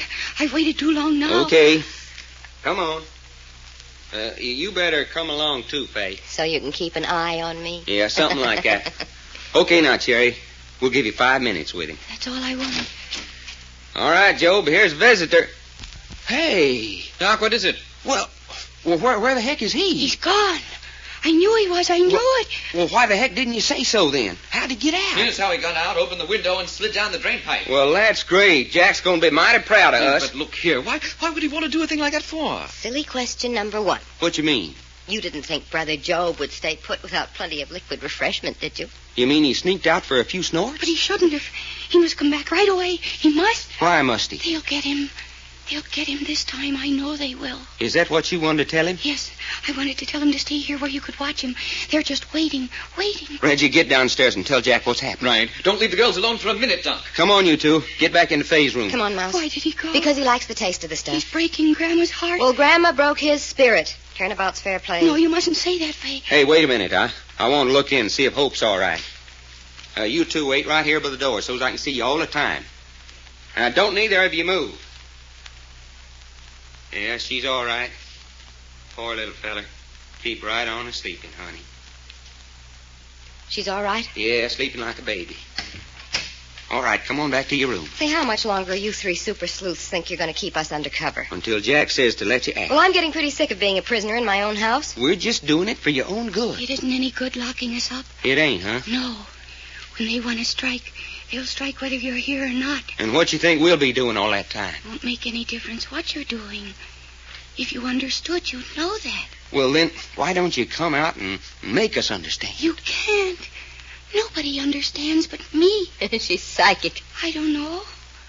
I just know, that's all. Well, all I gotta say is, if you hadn't told us so much it's come true already, I'd say you were the screwiest screwball dame I ever did see. You wasn't so little and purty along with it. Hey, here comes Reggie back. He's going to get mighty sick of those stairs if this keeps up. How about it, Reggie? What's Jack say? Well, he's going out to find Job. While he's gone, he doesn't want us to leave the girls for a second. Oh, stick right with him, huh? Right. I'm to go and sit in by Hope's bed and stay right beside her. And I'm to chaperone Faye and Cherry, huh? Right. Go in Faye's room with them. Don't let either one of them out of your sight. What about Grandma upstairs? No, leave her alone. She won't be bothered. It's the girls that are in danger. Oh, no. Hey, what's the matter? They did it. They did it again. Look. Her shoulder. She's been slashed again. Yes, they did it. They did it. Cherry, how did it happen? I don't know. I was just standing here. I felt a sting on my shoulder. She's been slashed, all right, just like the others. But it isn't possible. We were all standing right here. There isn't anyone else. Yes, there is. They were here. They were here. Cherry, stop it. They slashed me. They slashed me. Reggie, keep changing those cold compresses on Job's head. I want to bring him around as quickly as possible. Right. Shall I let his head hang over the foot of the lounge this way? Yes, that'll bring the blood up where he needs it most. Doggone, fella, you must have popped Brother Job a whopper. I had to. Well, what happened? Well, the minute you told me he'd escaped from his bedroom and slid down the drain pipe, I dropped everything and went after him. But how'd you know where to look, Jack? Where would you look for a thirsty man? The nearest bar. And he was there? Yes, just getting ready to go on to bigger and better things. And you said come on back, and he wouldn't come, so you floored him. Something like that. You sure all the girls are locked up in their bedrooms so there's no chance of them getting out? Yeah, and I don't mind saying they resent it. They'll just have to resent. Boy, the things Faye said would have skinned a mule. Living up to her reputation as the family vulgarian, huh? No fooling. Doggone no, I hated to take that little old Cherry girl back up to her room. She didn't want to go so bad. Why'd you insist on it? Because I want each girl locked up separately. Hope still unconscious? She's just sleeping now, I think. Seems like Grandma's keeping awful close to her room up on the 3rd floor. She's all right. Jack, you say you want the 3 girls locked up separately. Why? I want to see what'll happen. You mean if the baby'll cry, then one of them gets the business? Yes. But ain't that dangerous? This time one of them might get killed. How? If they can't get out, how can anyone get into them? You got me, feller. But Cherry insists they can. It's just like her getting sliced on the shoulder out yonder in the hall when we was all standing right there. Did you have your eyes on Faye all the time? I say. Hey, you mean... I just asked if you had your eyes on Faye all the time. Well, no, of course not. But what would Faye want to go and slash her sister for? And more than that, Cherry said they did it. All right, they did it. But couldn't Faye be one of them? Jove, I'd never thought of that. There's a woman in this someplace. Whoever tore her clothes and slashed her up in her room earlier this afternoon was a woman. You mean those fingernail scratches on her neck and shoulder? Yes, they were narrow and pointed. Faye's nails are like that. Most women's are these days. Doggone, but I'm balled up. About what? About everything. You think maybe Faye shot the chauffeur last night, too? She had the opportunity. But she screamed and brought us down when she found him. Why not? Make it look like she was innocent. Yeah, she could have, all right. Yes, but why would she want to? Well, she may have done it to keep her sister Hope from becoming involved. Or she may have seen him leaving the front door with Hope's dress in her hands and, believing the worst, killed him on the spot. Yeah, but that'd mean that she was prowling around the house with a gun in her hand. What'd she want to be doing that for? Well, she knew Hope was out with him. She might have gone to Job's room, got his gun with a silencer, and waited for them to come back. Well, we know the gun that killed him had a silencer, all right. And that gun was Job's. You sure about that? Certainly. How many guns with silencers have you seen in your life? Oh, a couple or 3. Which means that guns equipped for silence are about as scarce as hen's teeth. Right, I get your point. Well, if Faye is the one, you going to turn the information over to police? Not yet. I want to know for sure. I talked to the police, and they're sure the chauffeur was a gangster and that he was wiped out by rival gunmen. Let them work on that theory. We'll go on working on this angle. Then you think for sure what's going on is an inside job? Well, maybe not entirely, but there's someone working on the inside. Finger for the gang on the outside, huh? Something like that. And it's Faye? Well, certainly her skirts aren't any too clean. But why? What's it all about? You know as much as I do, Doc. They may be trying to frighten Grandma Martin into paying blackmail. She knows something about this she's not telling, that's certain. But that's silly. Why'd she bring us in here to clear up this mess and then hold out information on us? Afraid to tell us? Trying to protect someone? How do I know? Yeah. Jack, Job's conscious. What's that? Quite. Had his eyes open, closed them again when he saw me looking at him. All right, Job.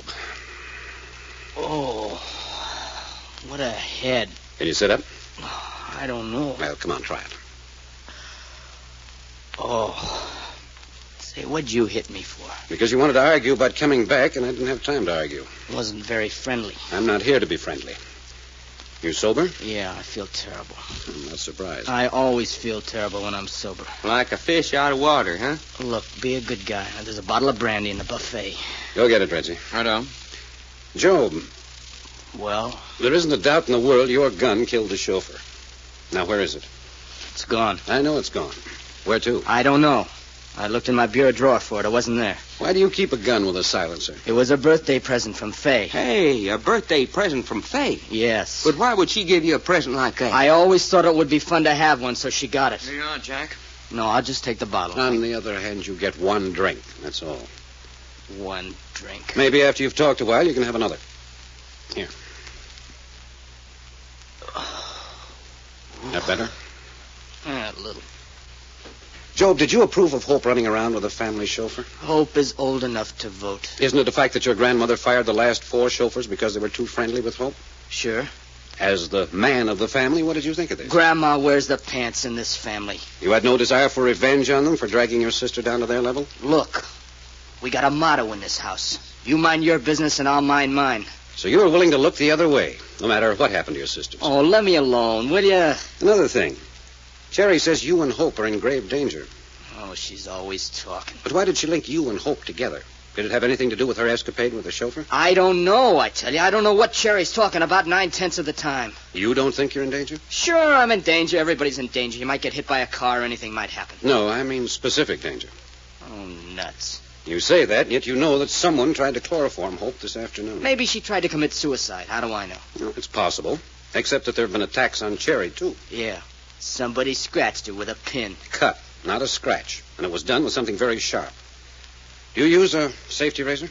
Yeah, but if you think I'm going around cutting up Cherry with a safety razor blade, you're crazy. I didn't say that. More than that, Cherry was thrown downstairs. And at the same time Hope was chloroformed, she was unconscious and slashed up in her room. Well, nobody's dead, is he? Except the chauffeur, and he doesn't count. Why not? I asked why the chauffeur doesn't count. He's not in the family. He was attached to the family. Okay, he was attached to the family, so what? You know, Job, I'm getting the impression that you're getting a great deal of satisfaction out of that murder.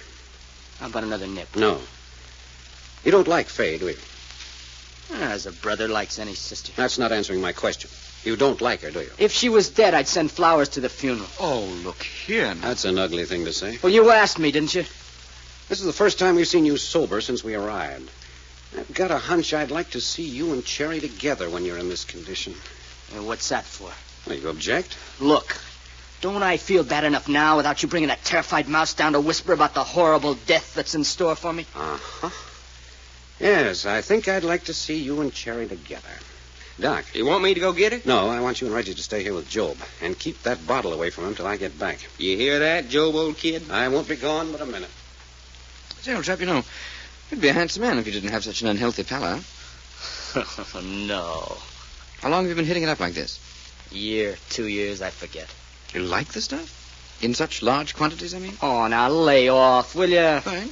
Sorry. You don't understand folks like him, Reggie. No? Mm-mm. Folks like him is tickled to death with themselves. That's why they pour it in, because they like themselves so much they can't stand it. Oh, you're pretty smart, aren't you? They call him the good-natured drunk. But where does his nice disposition go to when he's sober? Look, you two, just leave me alone, will you? Oh, sure, sure. We don't really like to torture dumb animals. Thanks for nothing. What's Packard want to bring Cherry down here for? He has his own reasons. Maybe he wants your little sister to see you when you ain't plastered. Because Cherry told us she loved you a lot. Yeah, I'll bet she did. Yes, she did. We both heard her. First time I knew Cherry had a sense of humor. She didn't say it like she thought it was funny. All right, stop it, will you? He's going to bring her down here. Why doesn't he do it? Go away. Go away. It's just me, Cherry. Oh. Hello. Who did you think it was? They were outside just a minute ago. What's that? Yes, they were. They tried the handle. I saw it moving. And then when they found out it was locked, I heard them whispering. Could you hear what they said? No, just whispering. Men's voices or women's I voices? don't know. Just whispering. You might have been mistaken. No, it was them. They came to get me. Well, I'm here now, so don't worry. I want you to come downstairs to the library with me. Come in my room first. Yes, if you wish. Why did you close the door? Look at me. I am. I'm pretty, aren't I? Very pretty, Cherry. Your face would be beautiful if it wasn't so sad. I'm young. I'm nice. I am, aren't I? I'm sure you are. Then why don't you take me in your arms? Cherry, what is this? Why don't you? Why doesn't anybody? I'm a woman. Yes, I am. If you don't think I am, just give me the chance. Cherry, stop that. Oh. Here. You're just all upset. No. Nobody wants me except them. Nobody. They want me.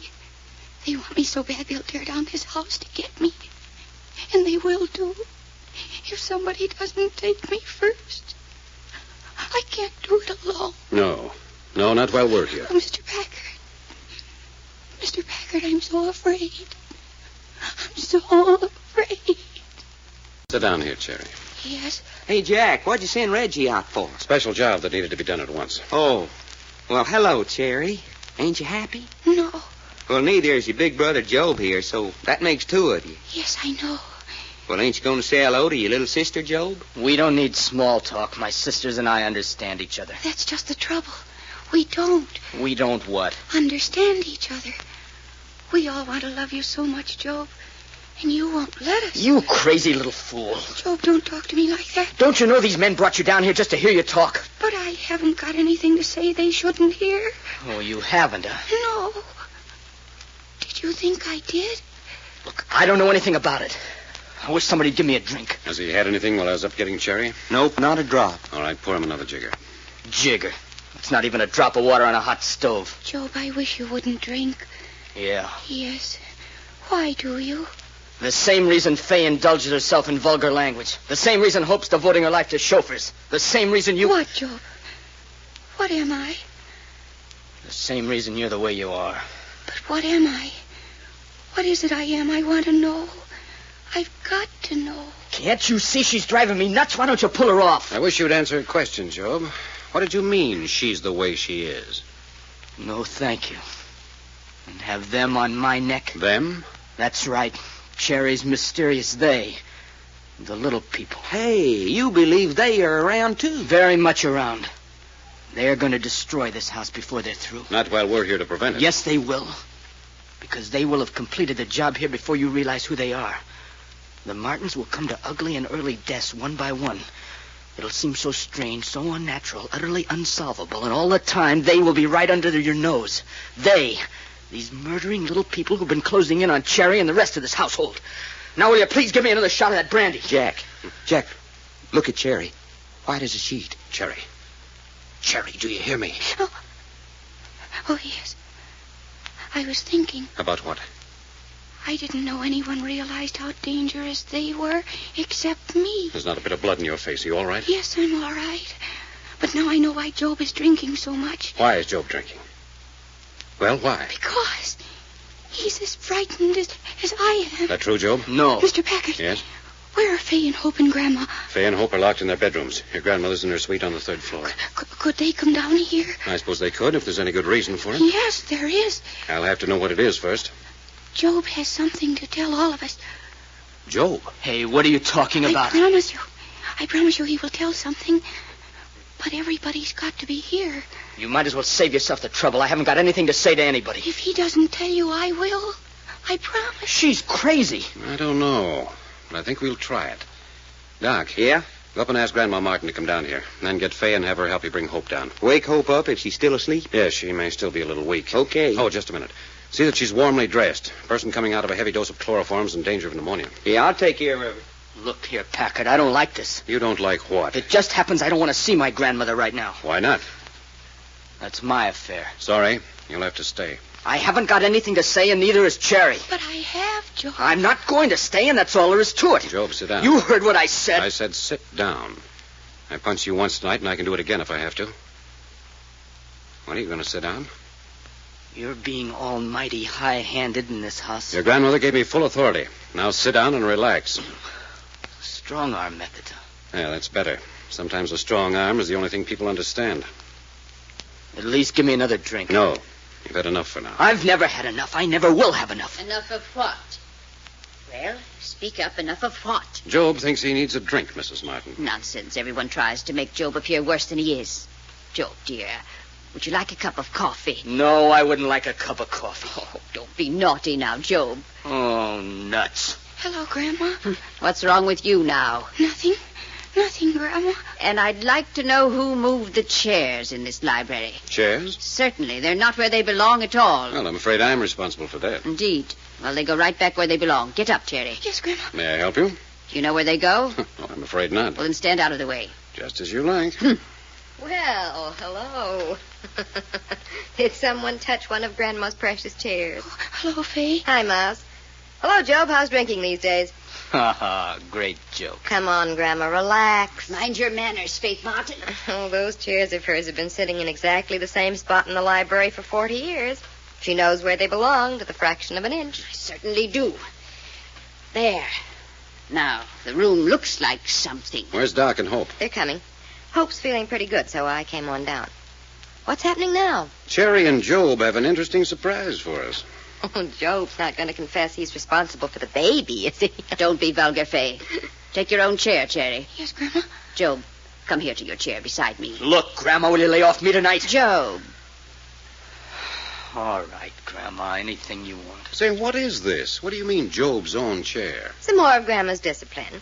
When we were kids, we each had our own chair, and every evening we had to sit in that particular chair and listen to Grandma read to us. Kept you from running the streets. You mean all these years you've always sat in the same chair in its same position? It was the law. You must have ruled with an iron hand, Mrs. Martin. I did, and I'm proud of it. Yes, but you're not quite so proud of what you made out of us, are you? I'll thank you not to blame inherent wickedness onto me. Any bad in you children came from your mother's side of the family. You leave our mother out of this, Grandma. You can take it our mother wasn't a Martin. And that she probably died to get out from under the thumb of Grandma. Job, you've never said an unkinder word in your life. That pays you back for your jab at our mother.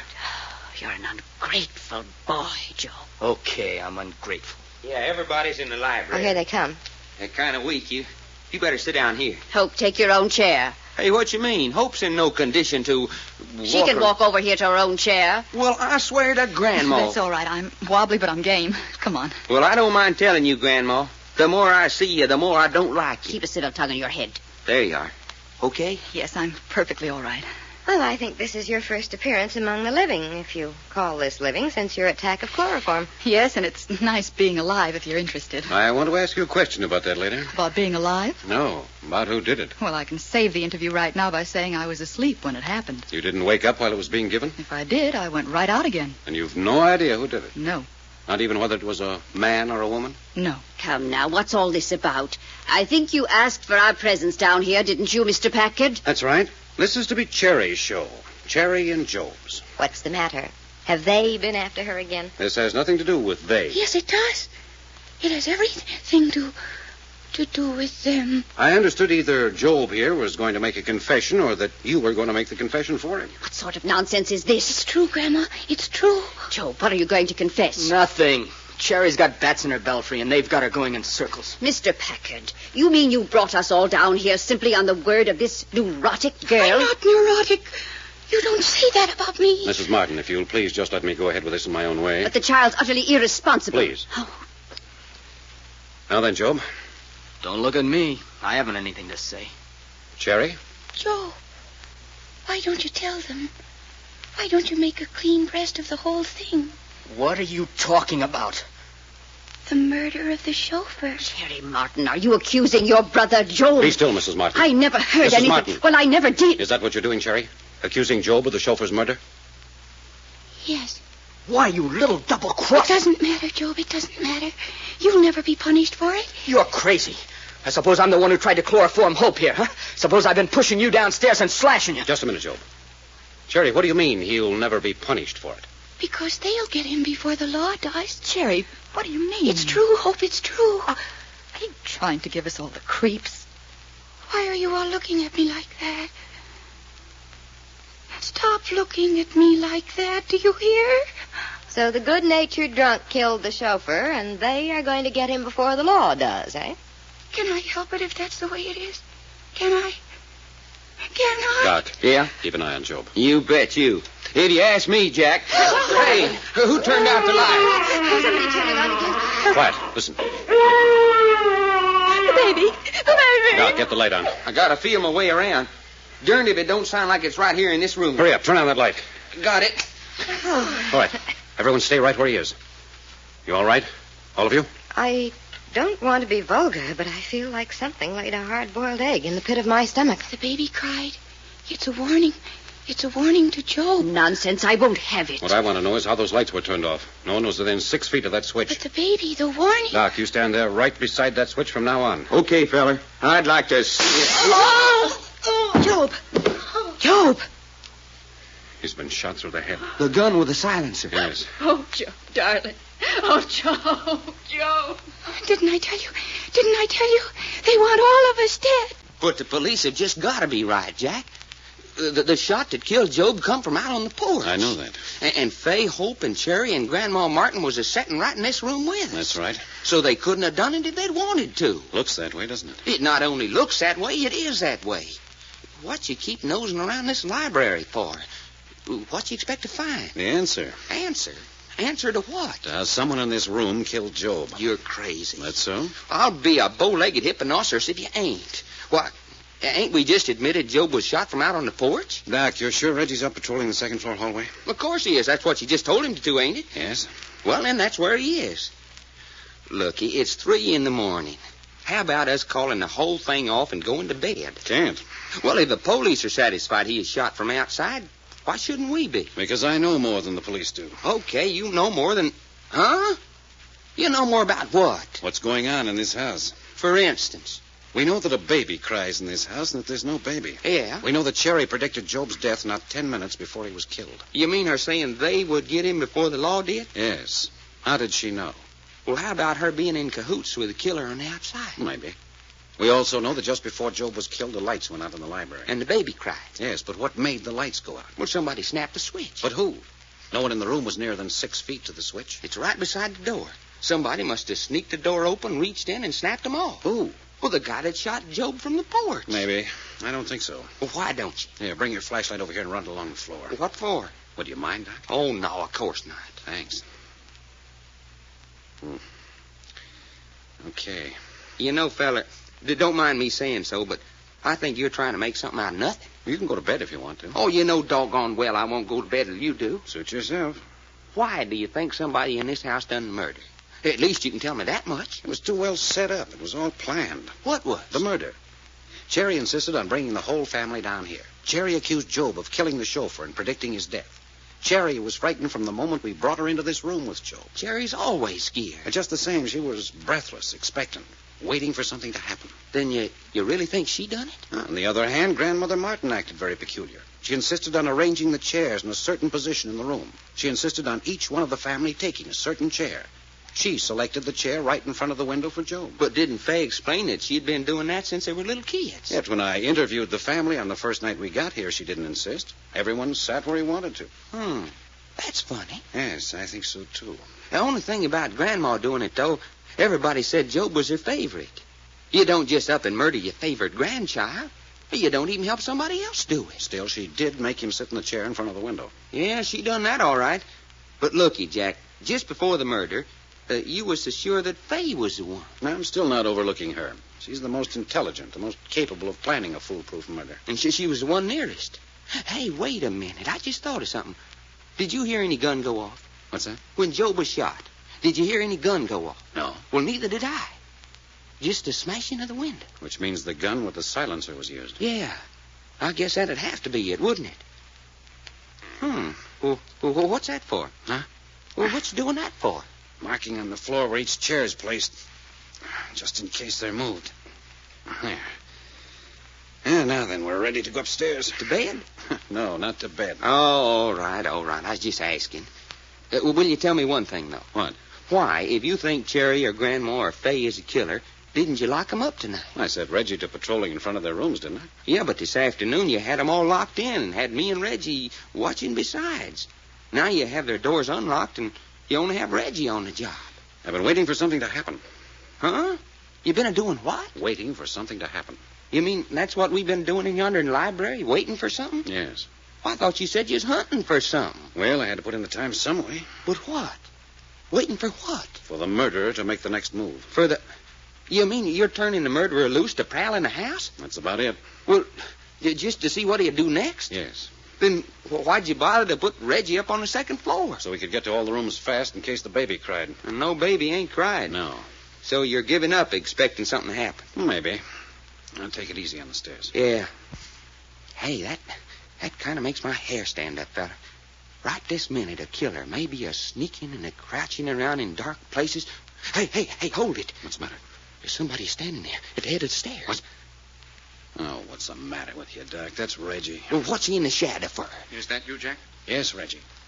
Everything quiet up here? Too belly quiet, if you ask me. Haven't heard anything, huh? There's been movement in Fay's room. I don't think that young woman's getting much sleep tonight. A bad conscience, maybe, huh? That's all you've heard? Funny thing, once I thought I heard a rustling of a dress. When was that? 15, 20 minutes ago. What did it sound like? Just movement. Like a drape blowing at an open window. Must have been hearing things known in the hall. If any of the doors had been open and closed, I'd have heard them. You couldn't have seen around the corner of the hall? No, but it's been so quiet, I would have heard the turn of a doorknob. Maybe. Maybe not. Let's have a look. But I tell you, Jack, There's no time for guesswork. We'll make sure. This is Fay's room. Yeah, give me a flashlight. Uh-huh. Wait here. I thought you said Fay was awake. She was. Half an hour ago. She all right, Jack? Yes, her bed looks like it had been stirred up with a spoon, but she's asleep now. Pope's right around the corner of the hall. All right. I don't see how anyone can sleep tonight. Her brother murdered. Exhaustion. I suppose so. This is it. Wait here. Funny, they didn't lock their doors from inside. But I was on duty up here. Just the same with somebody prowling. Oh, Hope okay? Yes. Doesn't look like she'd moved since she got into that bed. Doc, you keep watch down here while Reggie and I go up on the third floor and have a look at Grandma and Cherry. Sure, go ahead. Come on, Reggie. Hey. Hey, what's going on? Oh, hello, Fay. Did somebody just come into my room? Yeah, Jack, just checking up. Well, he's got his nerve. For your own good. I'll bet I was something to look at.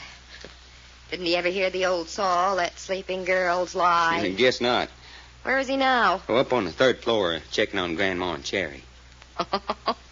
Grandma's gonna love that. Business is business. Grandma keeps a poker beside her bed. For his own good, he'd better not wake her up. Grandma's asleep? Yes. She snores. Now then, across the hall is Cherry. Listen. The baby. Quick, look in Cherry's room. Righto. Turn on the light. I'm trying to. Here it is. I say, she's not here. Cherry's not here. Downstairs, quick. Get down, wait. What's that? Here by the door, look. Handkerchief, blood on it. Oh, I say. Come on, don't stand there. Jack, wait a minute, look here. We haven't got time for But anything. right here by the head of the stairs. A shoe. What's that? Here, let me see it. A girl's shoe. Cherry's. Come on, keep your eyes open. Righto. Here, here's something else. I say, a ribbon. Out of her hair. Jack, the baby. Did you hear the baby? Yeah, we heard it. And Cherry's not in her room. Cherry, you mean the baby's got her? Don't be a fool. Doc, you stay here and guard these doors.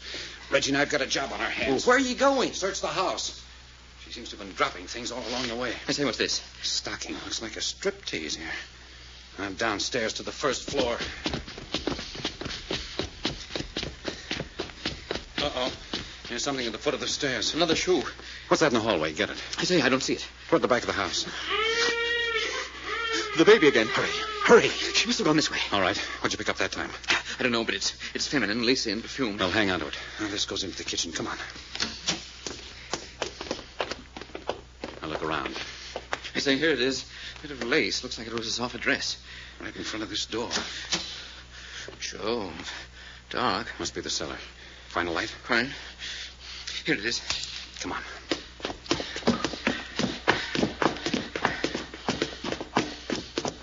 Here, this way. Check, I say, the furnace. It's going full blast. I can see it. But the furnace, full blast, at 3 a.m. Look. Look there, Reggie. It's Cherry. Cherry lying in front of the furnace. Here, let me see. Bound hand and foot. And gagged. She's unconscious. But, Jack, the furnace. Do you think they were going to do it? Do you? So at last you've seen one of them, these people you call they. Yes, but not his face. No. Don't try to sit up. I'm thirsty. Get her a glass of water, Doc. Water coming right up. Just lie still and keep covered up. Where am I? Don't you recognize your own bedroom? Oh, yes. You're sure you do? Yes. It's my bedroom. I always hated it. Why? Because when I was little, Grandma punished me by locking me in here. I was afraid. Why? There were pictures on the wall. Pictures of Humpty Dumpty and Simple Simon and Peter Piper and a lot more. You mean the wall was papered with Mother Goose characters? Yes. And they wouldn't stop looking at me. Even when I shut my eyes, they were still there, looking at me, laughing. That was when you were a very little girl? Yes. Here you are, Jack. Couldn't find a glass. All right. No, let me raise you up. All right. There. Go ahead. Thank you. Better? Yes. Now then, you say you didn't see him. That is, his face. No. They're very clever. Was his face covered? No. It just wasn't there. Wasn't there? He had a kind of hood over his head. It was all kind of blank and dark inside the hood. Doggone. Describe what you did see. Oh, do I have to? Please. Well, the hood, kind of a short smock, big and full. I think it was made of satin. What color was it? Red. Red, like when you stick your finger and the blood comes out. Hey, Cherry, are you telling the truth? Yes, I am. And what about his trousers? Oh, I don't remember. I don't remember whether he had legs or not. You don't remember whether he had legs or not? No. And yet he picked you up and carried you down to the furnace room, so he must have had legs. Yeah, I guess he must. How did he get here in your bedroom in the first place? He just opened the door and walked in. Well, why didn't you scream? I was too scared. And then he put a gag in my mouth. Didn't you fight him? Oh, I couldn't move. You just laid there and let him gag you and hog tie you? Yes, I couldn't move. And all the time, Reggie was out there patrolling the hall. Well, how come he didn't see you when old No-Face picked you up and carried you out? I don't know. He kept my face pressed against his chest hard, so I couldn't see a thing. I thought I was going to smother. And then he carried you down to the furnace room? Yes. And then he turned on the furnace full blast? Yes. Why? What do you think he intended to do? Oh, I know what he was going to do. Well, then why didn't he do it? Because just then the baby began to cry. Yes, the baby. Yes, the baby cried, and that's the last I saw of him.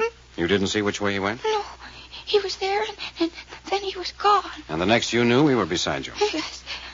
Well, son, it looks like we got to set our traps for a feller in a red smock and no face. Yes. Yes, it does, doesn't it? Where's Grandma and the girls? Down the library. Reggie's staying with them. Why? Reasons of my own.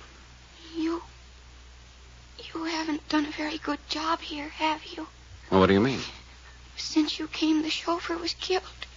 And now Job is dead. That's right. And then this happened to me. You'd rather have someone else? No. You couldn't help it.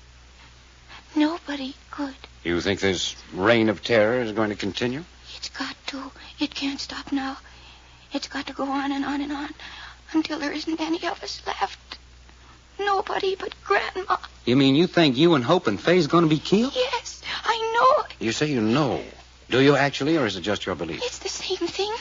I haven't been wrong about anything I said was going to happen. That's right, Jack. She kept saying over and over that Job was in a bad spot. And Hope. She's in the worst danger right now. Oh, what about Faye? I don't care about Faye. She doesn't like me. And I don't like her. But she's going to die, too. Yes, but I don't care about that. Job was the one who bothered me most. And next to Job, you like Hope the most. Yes. Cherry, do you know a girl named Pauline West? Pauline West? Yes. Do you? Why do you ask that? Just answer. Do you or don't you? I guess I've heard the name somewhere. Sounds familiar. She's a radio actress. Now, do you recognize her? No, I don't think so. What the heck's a radio actress named Pauline West got to do with this, Jack? I don't know, but I found several casting sheets down in the furnace room made out in her name. You found what? Casting sheets. What's a casting sheet? It's a form sent out to actors and artists who've been cast on a show. Tells the time of rehearsal, the date and hour of the show, and the amount of money the performance pays. Okay, so you found a casting sheet for Pauline West, and I still want to know what that's got to do with all the rough stuff that's going on here. Probably nothing. Simply a new name in the picture. And if there's a Pauline West connected with this house, I want to know it. Well, wouldn't Cherry know it if there was? It seems likely. But I'd still like to know what that casting sheet was doing in the furnace room. Must not be a very good actress. I never heard of her before. Oh, you listen to radio shows? Of course I do. Well, anyway, all of them that's got girls on them. What you think I just bought a battery set to carry around with me for? In love with all the women on the air. Huh? And, boy, is there a couple of them that I'd like to write dialogue for. Would, huh? You're darn right. The words I'd put in those babies' mouths would make the radio censors turn over in their graves. What do you know about radio censors? Nothing. Then what are you talking about? Okay. Hey, Jack, look. Cherry, you little fool, come back here. What's the matter with you? Where do you think you're going? No place. Well, come back here and get into bed. Pull the covers back, Doc. Yeah. There. Now get into that bed. All right. I wasn't going anywhere. And what do you mean, trying to sneak out on us? No, I wasn't. I just don't like this room. Well, would you like us to move you downstairs? Jack, where are you? Hey, that's Reggie. Up in Cherry's room, Reggie. Something's happened. I knew it. Jack, Hope's got away. Hope's got away? Why, she snapped off the light in the library downstairs and was out the door and gone before I could get it back on. Probably on her way down to an employment agency to get herself a new chauffeur. Now, never mind that, Doc. Where are Fay and her grandmother? I locked them in the powder room just off the hall while I came up to tell you. Are they all right there? Well, they can't get out. Good. Doc. Yeah? You stay here with Cherry. I'm going with Reggie. Okay. Don't let her out of your sight for a minute. You hear that, Cherry, honey? Come on, Reggie. Do you think Hope left the house? No, I think she went towards the furnace. Furnace room? Did he say furnace room? That's what he said, that Hope was heading for the furnace room. But she mustn't. She mustn't. Why not? Because that's where things happen to people. Things happen to folks in the furnace Yes, room? go tell them. Go tell them quick. Hey, you mean that? Yes. Don't you understand? Go tell them to keep Hope away from there. Well, I don't know. Jack said to stay here with you. Hurry. You promised to stay right there in bed? Yes. Okay. I'll be right back. I'll leave the door open. No, hurry. Poor little Hope. Poor little Sister Hope. Hurry. Okay, Cherry, get back into bed. No. Now, come on. Get back into bed where you belong. But you didn't go. No, I just waited outside the door to see why you were so anxious for me to leave. But I was just going to help find Hope. Well, Jack and Reggie's pretty good at that sort of thing. Yes, but I think I know where she is. Well, if she's in this house, they'll find her. But she's in such danger. They've got to hurry. Now, looky, Cherry. How could you know that? But I do. Hey, shut up. What's the matter? There's somebody out in the hall. Oh, no. Listen. It's them. They've come back. Maybe. But it is. I know it. I hope so. I ain't never seen a fella with no face and a red smile. Could I get under the bed, please? You stay right where you are. Listen. They're right beside the door. I can feel them. Somebody out there, okay? Have you got a gun? No. Please, let me get under the bed. No. Where are you going? I'm going to sneak over the door. Maybe I can jump. Oh, no. That's what they're waiting for. Lay still and keep quiet. That's funny. What's the matter? Wasn't nobody out there at all. Yes, there was. I know there was. Not when I got there. I know what's the matter. You're giving me the jumps. You got me seeing things that ain't there, too. I tell you, there was Hello, some... Cherry. Hope. That's right. Hello, Texas. Well, hey, Hope, everybody in this house is looking for you. Now, that's silly. What'd you dodge out of the library for? I had to see Cherry. My little sister Cherry. Oh, I'm so glad you came. I was so scared for you. Sisterly devotion, huh? Yes. I love you so. She loves me so. Now, isn't that sweet? Oh, Hope, don't say that. You and Job, you two are all in the world I've got to love. And now you haven't got Job. But I've still got you. No, you haven't. Oh, Hope, please. No, you haven't got me. Not any of me. Then why are you coming over here to the bed? Go away if you don't love me. I want to show you something. What do you mean? Look what I found. The gun. That's right. The gun that killed Job. Hey, what'd you say? Give it to me. Cherry, stop it. Let go of it. Hey, don't do that. Give it to me. You bet I won't give it to you. You shot her. You shot Hope. Poor little sister Hope. My poor little sister. But, Jack, not only is there a policeman outside Hope's door, but there's a doctor and a nurse inside with her. Well, what's the need of Reggie, a gardener, too? Right. Hope's got a fighting chance to stay alive. The doctor says with an even break, she'll pull through. I'm going to see she gets that break. I don't get you, Mr. Packard. Yes, please explain yourself. You mean you're protecting her from something? You bet I'm protecting her from something, Mrs. Randolph Martin. But that's absurd. Hope was accidentally shot when she and Cherry were wrestling for the gun. Maybe. No, maybe about it. You have the word of your own companion, Mr. Long here, who saw it. Yeah, there ain't no getting away from that, Jack. I saw it all right. I wish I'd seen it. Why? Look, Doc, I want you to tell your story again, in front of Grandma Martin and Fay here. Go over it again, every detail. Well, when Reggie come running upstairs and said Hope had escaped from the library and was loose in the house, you told me to stay right with Cherry, not leave her for a minute. Yes? Then you and Reggie run downstairs.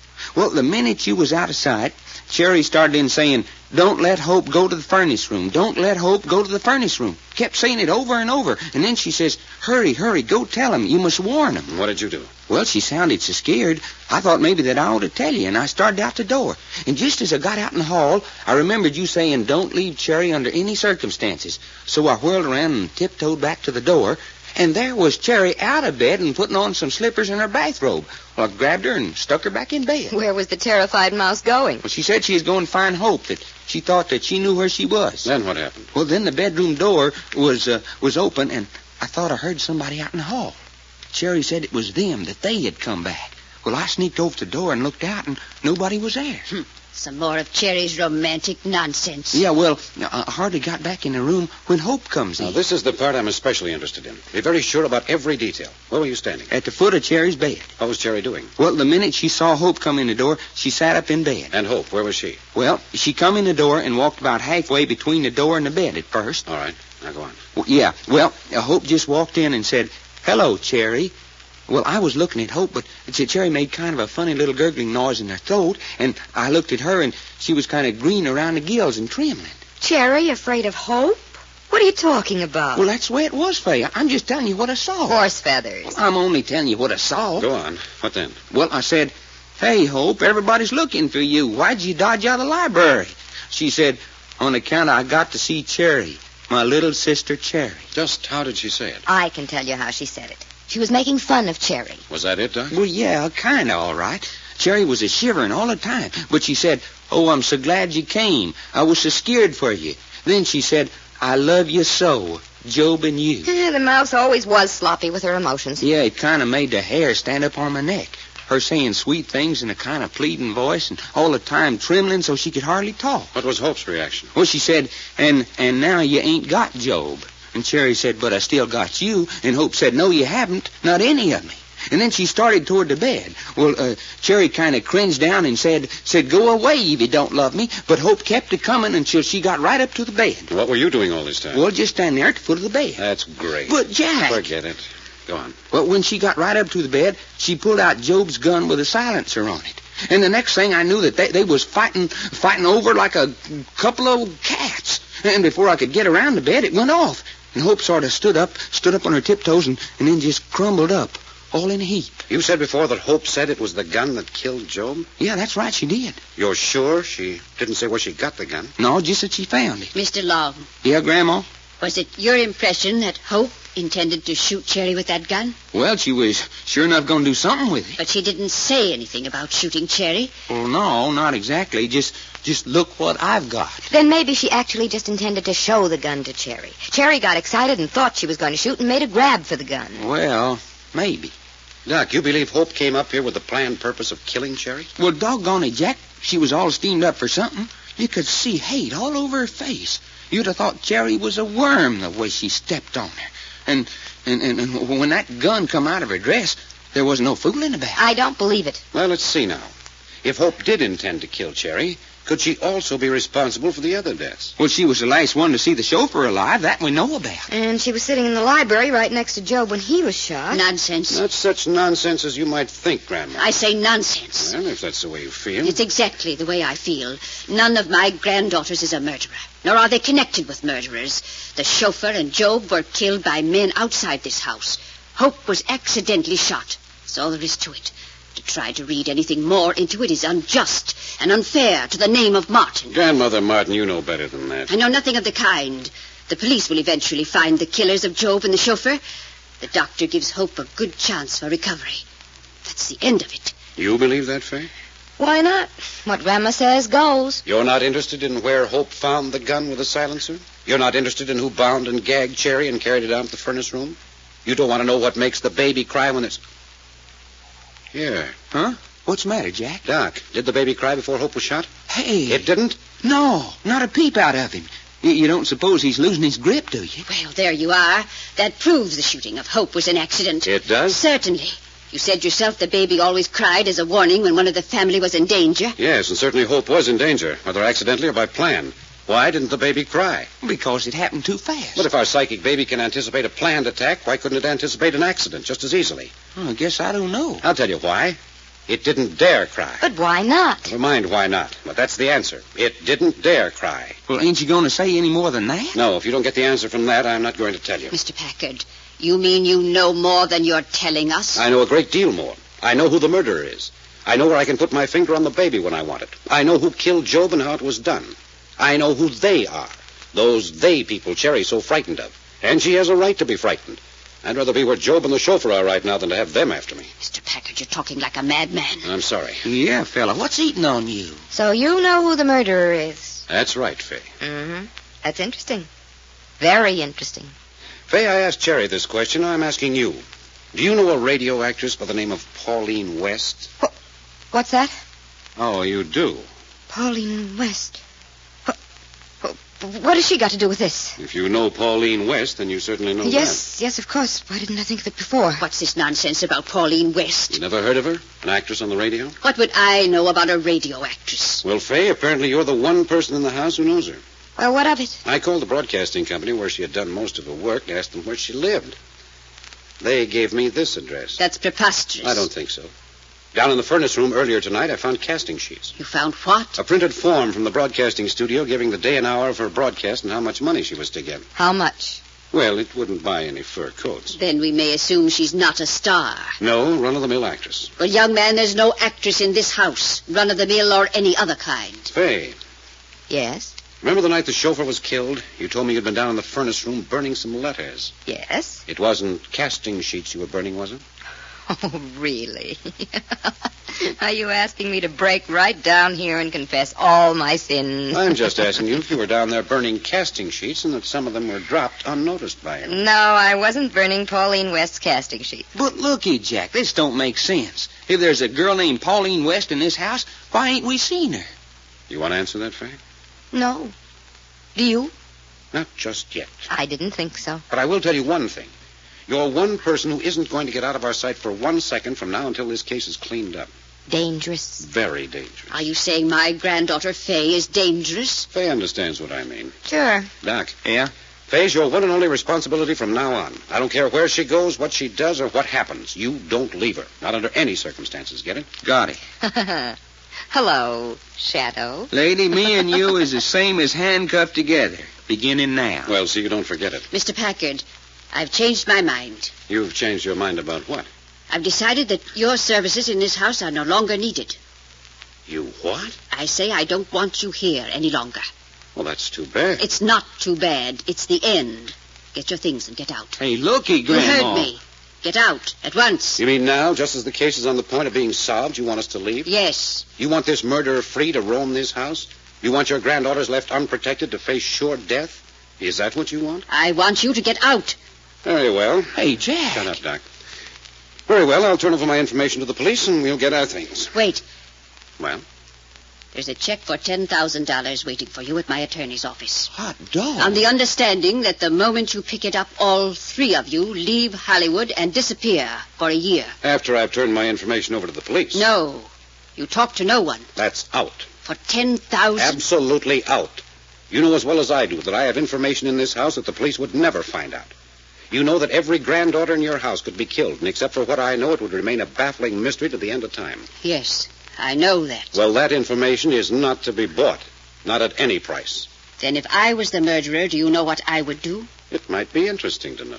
If I was the murderer, Mr. Packard, I would see that you, of all people, never left this house alive. Hey, Grandma. Yes, I'm quite certain that is exactly what I would do. There's one thing, Jack. We're sure are weeding out the innocent members of the family. All that's left in the house is Grandma, Cherry, and Fay here. Don't forget them. Cherry's precious they people. Yes, and Pauline West. Yes, we mustn't forget Pauline West. Well, if they are in the house, and this Pauline West is here, they've certainly kept in the background. Way in the background. On the other hand, they're right up in the foreground. Well, I ain't seen them. That's because you don't know where to look. Then perhaps you'll show Doc and me. Not yet. Yeah, and what about the baby? Yes, the baby's very much with us, too. You've seen him, too, I Yes. suppose. I say you have? But, Jack, if you know... Not yet, Reggie. But, Jack... Reggie, don't you know Jack well enough by this time to know he ain't going to tell us nothing until he gets darn good and ready? Quite. But would you mind telling us why you suddenly decided to have Hope removed to a hospital? And why you've given Grandma Martin and Cherry free run of the house while you're keeping Fay here practically a prisoner? Yeah, how about that, Jack? Hope went to the hospital to get her out of the way. Out of the way of what? She couldn't possibly stay alive in this house. She knew too much. How could you know that? She's unconscious. She was conscious just long enough for me to ask her one question. What was that? Where she found the gun with the silencer that killed Job. She told you? Yes. That's the thing that made somebody want to kill her? Yes, Well, then doesn't that put you in the same danger she was in? exactly. Jack, you're in danger of being killed. Well, with proper precautions. But looky, tell us where you found the gun, too. Then there'll be so many of us that know. I don't want that. You don't want what? Look, I know who the murderer is. I know how Job's murder was done, but I haven't got a scrap of proof. I could tell my story from now on. Nobody'd believe me. The baby would be proof. Yes, I could bring the baby to light, but a crying baby doesn't prove murder. Well, so what? So I've got to catch the murderer in the act. But how does you being in danger? We know he wants to kill me. We know he's going to try to kill me. When he tries, it's up to me to be the smartest. You haven't been the smartest so far. That's true. Jack, you're setting a trap for the killer and using yourself as bait? Yes. I don't like that. I don't like it a bloody bit. And, Doc. Yeah? The outcome's going to depend a great deal on you. Hey, you mean you're laughing? I mean, if you let Fay here give you the slip for 1 minute, I can't predict what will happen. Fay, huh? Fay. Oh, my goodness, but you look ferocious, Doc. Looky, Fay, I ain't never hit a woman in my life. But you try one move, and, lady, I'm going to lay you so flat that you could be shoved under the carpet. No rough stuff, Doc. Well, I ain't fooling, sister. What a pal. Now then, Doc and Reggie, I want you to listen closely to what I'm going to say, in case I'm not as smart as the killer when the time comes. Hey, cut it out, will you, guy? Will you listen? In case anything happens to me, I want you to give this information to the police. First, find Pauline West, the radio actress. She's in this house. Second, remember that it was Grandma Martin who arranged the chairs in the library so that Job sat in front of the window the night he was killed. But be sure to tell them that she had been arranging the chairs in just that same order ever since the grandchildren were small. You got that? That's great. I'm making notes. Third, tell them the night Cherry was bound and gagged and taken down to the furnace room that her clothes were strewn from the 3rd floor to the basement, making a trail that would assure us finding her quickly. I say, I never thought of that. Did you ask Cherry? Did she drop stuff as she was being carried down? How could she? She was tied hand and foot before she was taken out of her bedroom, according to her own story. Then the fella who carried her down must have dropped the stuff. Right. But why? That's all the police need to know. They can find out the rest from that. Uh-huh. You know, from the look on Fay's map, I bet she could tell us. Maybe I could. Fourth, there's about 3 or 4 thicknesses of wallpaper on the walls of Cherry's bedroom. Did you know for sure how many, Fay? Well, I'd say offhand the room had been papered 4 times. Yes. Well, tell the police to peel off the 3 top layers of paper in an area about 3 feet square and examine the figures on the paper very carefully. Well, what the heck's that for? And you be present when they do it, and you'll see. Joe, that's the queerest yet. 5, give them this gun. It's the one that killed Job and the one Cherry and Hope fought over when Hope was shot. Be sure to call their attention to this piece of black thread tied to the trigger. Yeah, I noticed that. It is on the gun when I picked it up after Hope was shot. Yes, about a foot long. If they'll examine the end under a microscope, they'll probably find it looks as though it had been burned off. You, getting all this down, Reggie? Yes, quite. 6. This is going to be in the nature of a demonstration. Take hold of Fay's arm, Doc. Say, what's the idea? Jack says to take your arm, so I'm a-taking your arm. Well, take it easy, will you? I don't want to look like I've been manhandled by a gorilla. Be sure to hang on to it, now. You bet you. Hey! The lights! The lights! Jack, who turned out the lights? I did. Sit still. I'll turn them on again. Sit down, Fay. No, you let go of me. I said sit down. Let go of me now.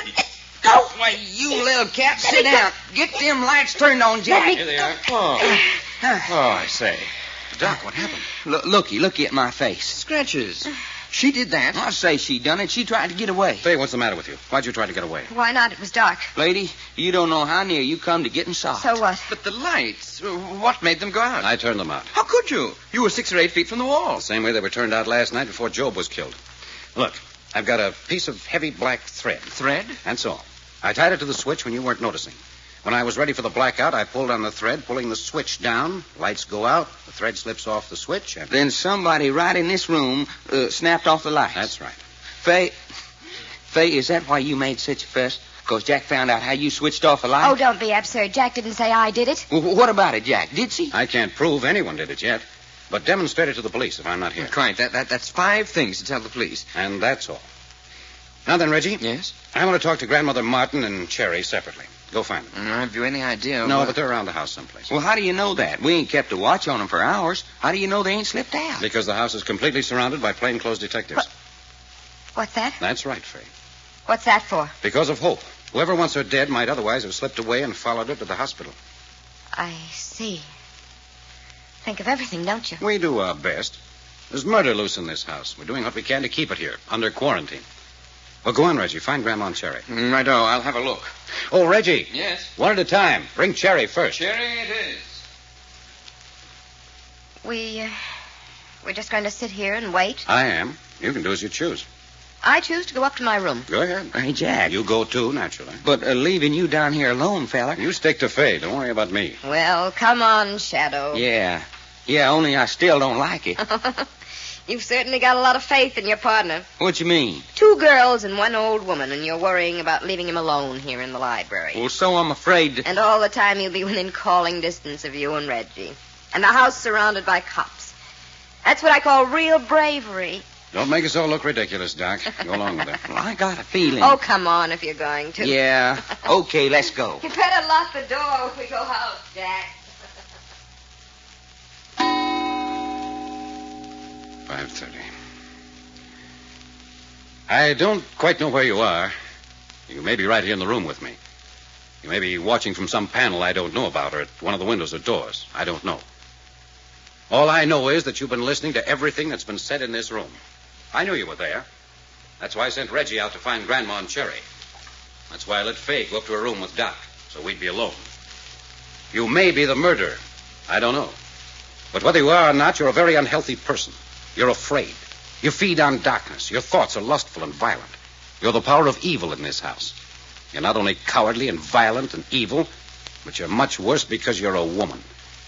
When a woman's bad, she can be so much more wicked than a man. Strange, isn't it, that anything which can be the greatest instrument for good in the world can also be the greatest instrument for wickedness? I feel sorry for you. It wasn't your fault in the beginning. I think of all the people in this house, you had the greatest potentialities for greatness.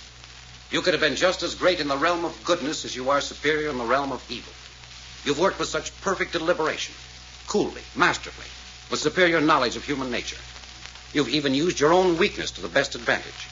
It's been fascinating working against you. And in a way, it seems a pity that you're at the end of your rope. I don't know when that end will come. That'll depend on you.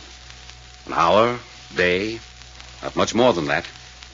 And I want to tell you that Jack, look at me. Doc, where's Faye? I don't know. What's the matter with you? I was hit over the head.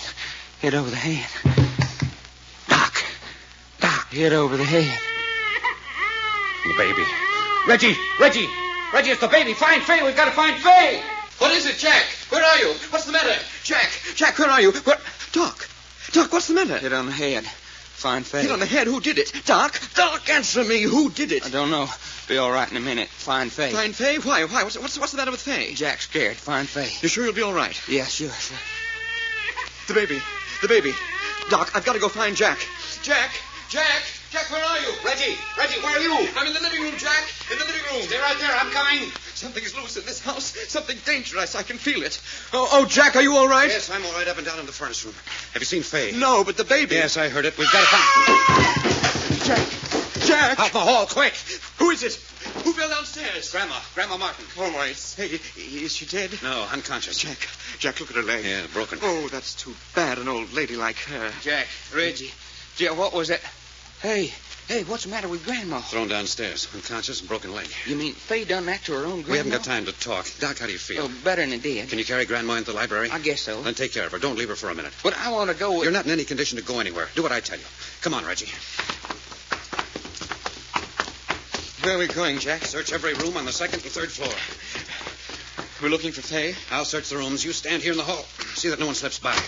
That's Faye's room. Yes, I know it. But what about Cherry, Jack? If we find Faye, Cherry will be all right. Did you look in the second closet? Yeah, no one in there. And across the hall to Job's room. We're wasting time. I know it. What else can we do? Watch the hall. Well, why not call in some police from outside? No, I'll do it myself. I know it's done right. There's nobody in here. Come on, Hope's room's next. Around the corner of the hall.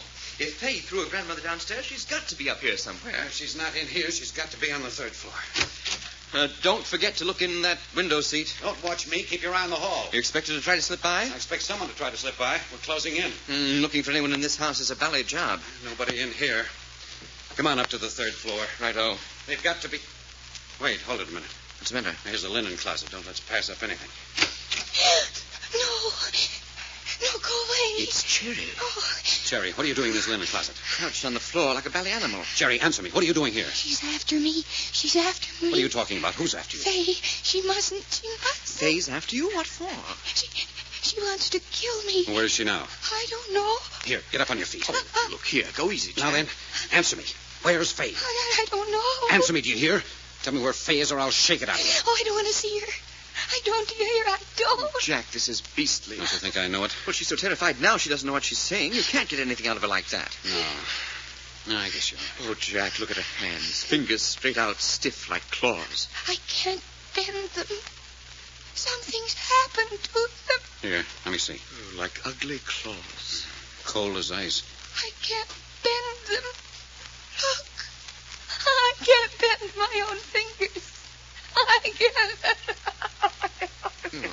Chuck, I can't bear this. Hysteria. It'll wear off when the tension's over. Cherry, do you feel safe here in this closet? Yes.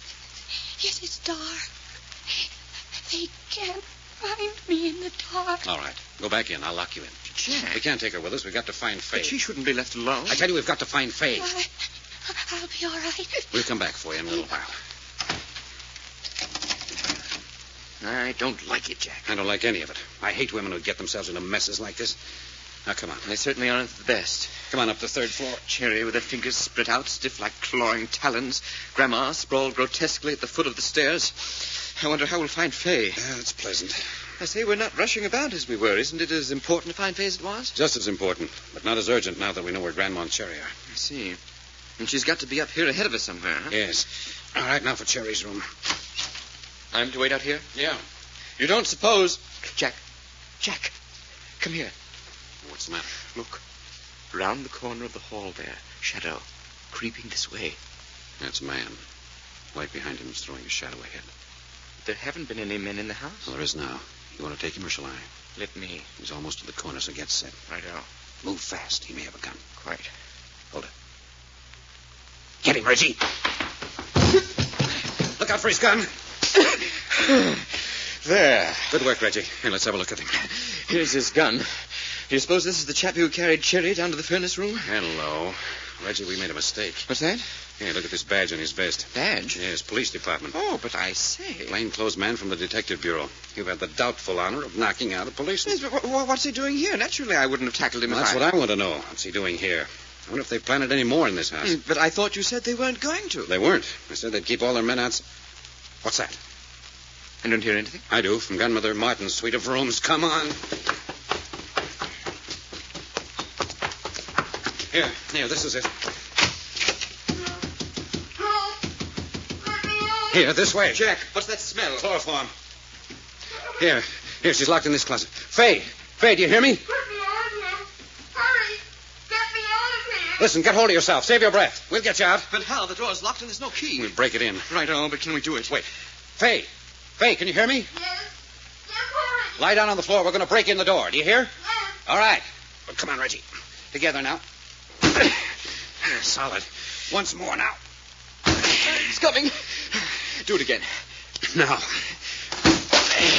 That did it. Here, help me with it. Get me out. Get me out. Easy. All right, you're all right. There you are. Now throw open the window. Quiet. Now get all those saturated towels and throw them out. Out the window? Yes. Don't try to talk for a minute. Just breathe deep.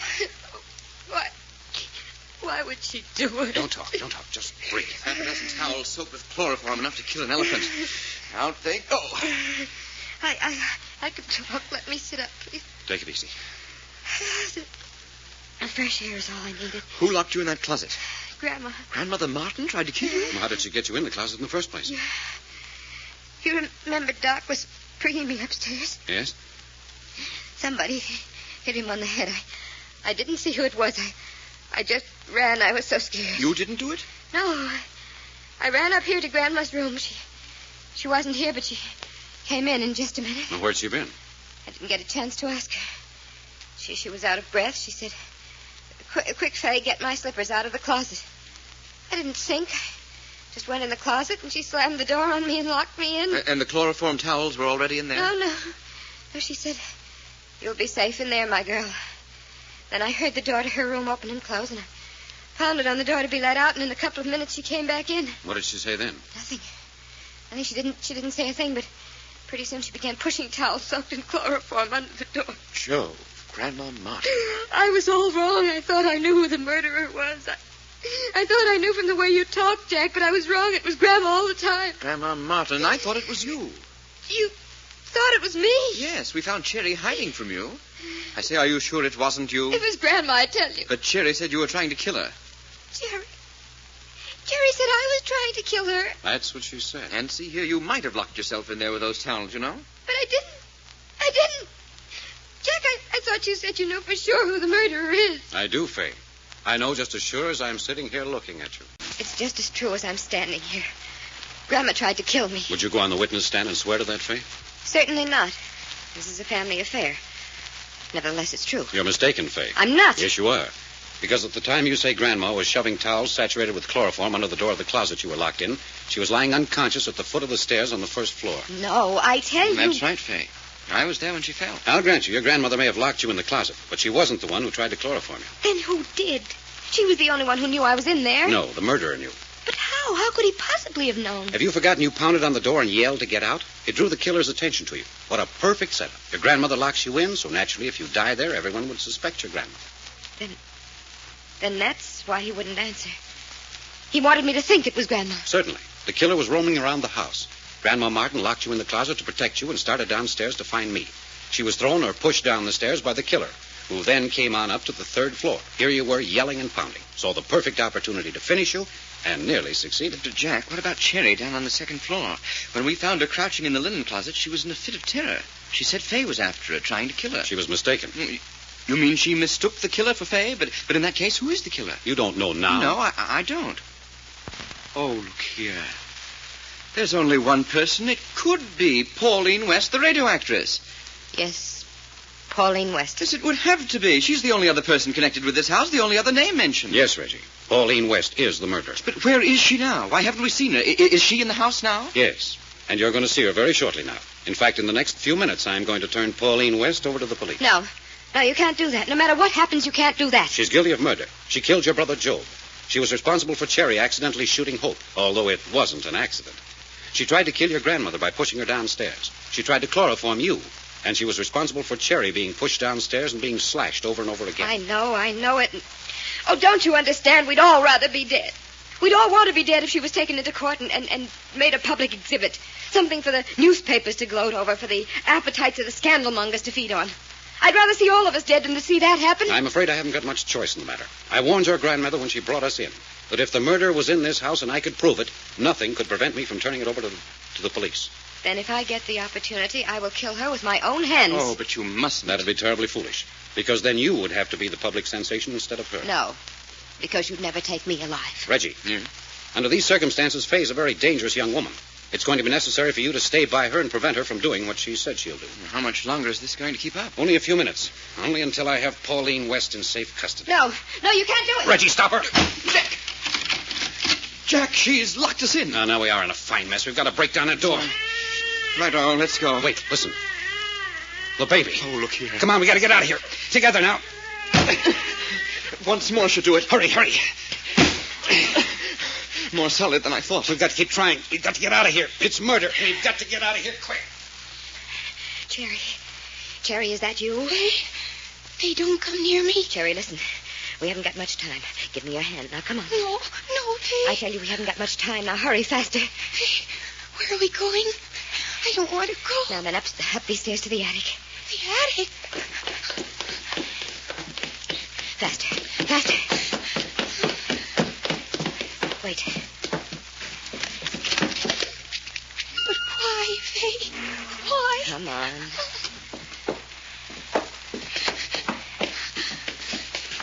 Now then, up this ladder to the roof. I'm afraid. Come on, hurry. I'm right behind you. Oh, please, Faye, please. Now push that trap door up. No. Push that trap door up. All right, up on the roof. It's so high up here. It's so high. It's all right, Cherry. It's all right. I'm going with you. Going with me? Here, come over to the edge of the roof. I want to show you something. Hey, someone's turned the searchlight on. They can see us up here. It doesn't matter, darling. It doesn't matter in the least. Faye, I'm so scared. Don't worry. I'll be with you. I'll be with you all the time. Now, look over the edge. You see the glass roof of the sunroom right down below us? But it's so far. The glass roof of the sunroom. You loved the sunroom when you were a little girl. It was your favorite room. Faye, why did you bring me up here? Darling, you couldn't help it. It wasn't ever your fault, so you mustn't suffer any more for it. Just close your eyes. Do you remember how you used to close your eyes when I told you fairy stories? Fairy stories about the good little fairies who always came to the rescue of little girls. I think we're getting it. Once more, we'll do it. That did it. Downstairs, Reggie. Downstairs. I know. I'm coming. Which way, Jack? Which way? Come on. Downstairs to the first floor. But how do you know which way she went? I don't know which way she went. We've got to find her. Wait, I'm going into the library. You take the dining room. Conservatory and the sunroom. Righto. Yell if you see anything. All right. You do the same. A fine mess. Hey, Jack, what's the matter? Doc, has Fay been in here? Fay? No, nobody's been in here. Jack, we ought to get a doctor. Jack, come here. Come here. That's Reggie. Come on, Doc. He's found her. Jack. Coming, Reggie. In the sunroom. Hurry. Did you find her? Reggie, where is she? What's the matter? Look, Jack, up through the glass. Look up on the roof. What's that? Hey, it's Fay and Cherry. It's Fay and Cherry. Look, they're fighting. Well, don't stand there. What's the matter with you? Get up on the roof. Look out!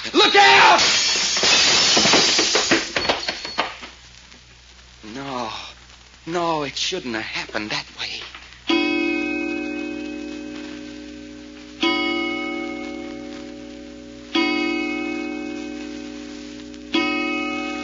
Oh, boy, 4 o'clock in the morning. Reggie, when this mess is cleaned up, I'm going to bed and sleep straight through a week. About a little sleep I'd get if I did go to bed tonight. Wonder why they don't put some sleeping chairs in a hospital waiting room. Where'd Jack say he is going? The doctor called him out. Something about Fay. Yeah. The chauffeur dead, Job dead, Cherry dead. Poor little old Cherry. That isn't all. Huh? Hope in the hospital with a bullet wound, Grandma here with a broken leg, and Fay here with a fractured skull. Man, when Cherry and Fay high-dived off that roof and down through that skylight... Would you mind not talking about it? Yeah. Sure would like to know who was pushing who up there, though. Cherry was pushing Fay. Yeah, it sure looked like it, all right. Oh, you back, Jack? Yes. Anything? No, everything's just the same. Looky, Jack, I still don't know who is doing what to who over yonder at the Martin. Well, it's time I told you. Yes, I think it is. You said Pauline West was the killer. She was. But what I didn't say was that Pauline West was... Well, who? Cherry Martin. Hey, you mean Cherry done all that dirty work? Yes. But the slashing thrown downstairs. She did that herself. She did? And them, the they people she was always talking about. Figments of her own imagination. She really believed in them some of the time, though. Hey, things don't fit together. Yes, they do. Let's start at the beginning. Way back when Cherry was a little girl. She was a nervous, excitable child. Her grandmother had little patience with her. She used to lock her in her bedroom. On the walls of the bedroom were all the old Mother Goose figures. The Man in the Moon, the Old Witch. And one of the characters was a figure with a black hood, the face shadowed from view. And he wore a blood-red smock. The man who tied her up and carried her to the furnace room. Hey! Yes. The characters from her childhood wallpaper transferred from the walls to her mind. Those were the they people who were after her. Locked in the room with these figures she feared and hated, her child mind absorbed them to the point where she could never get rid of them. Oh, how horrible. But no Mother Goose character carried her downstairs. No, of course not. She did that herself. But somehow in her mind she blamed him for it. But she was bound and gagged. She did that herself. Was this why Grandmother Martin called us in on the case on account of Cherry? No. Hope and Job were involved with the chauffeur. He was trying to make Job ask his grandmother for money to pay blackmail. When Job refused, he found Hope an easy target, so he threatened to bring the family name to shame through Hope unless Job got the money. Grandma knew this? No, only that Job and Hope were in trouble. Which we were supposed to get him out of. Yes, but the night we arrived, Job took things into his own hands and killed the chauffeur. Job really did do that then? Yes, Cherry actually saw him. And that's what set Cherry off. She was shocked and afraid, but she saw how easily people could be killed. She was right on the verge mentally anyway. That finished. She killed Job? Yes. She was impelled to kill Job because she knew he was going to be found out. But how? Well, she watched where Job hid the gun and got it. She took it out on the porch to that big urn that sits right in front of the library window. She fastened it in place, pointing right to the chair Job would sit in. I say, she knew he'd sit in it because Grandma Martin always made each one sit in his own chair? Yes. Then she fastened a heavy black thread to the trigger, ran it over the muzzle of the gun, in through a crack in the window to her chair. So that's how it is done? Yes. When the gun went off, the bullet cut the thread that was holding it in place, and it fell into the urn out of sight. I say. Only a mind in that condition would have conceived such a thing. But it worked, and it made Cherry look innocent. And then Hope found the gun. Yes, before Cherry could get it and hide it. Hope suspected Cherry because she had said they would get Joe before the police did. So she came up to Cherry's room while you were with her, Doc. Yeah, that's right. The minute Cherry saw the gun, she knew that she had to do something desperate, that Hope knew too much. So she pretended to struggle with her, but deliberately turned the gun on Hope and shot her. Boy, murder. And me standing right there. Then I discovered Pauline West. And when I mentioned the name to Fay, then Fay knew that Cherry was guilty. Well, I don't get that. Why?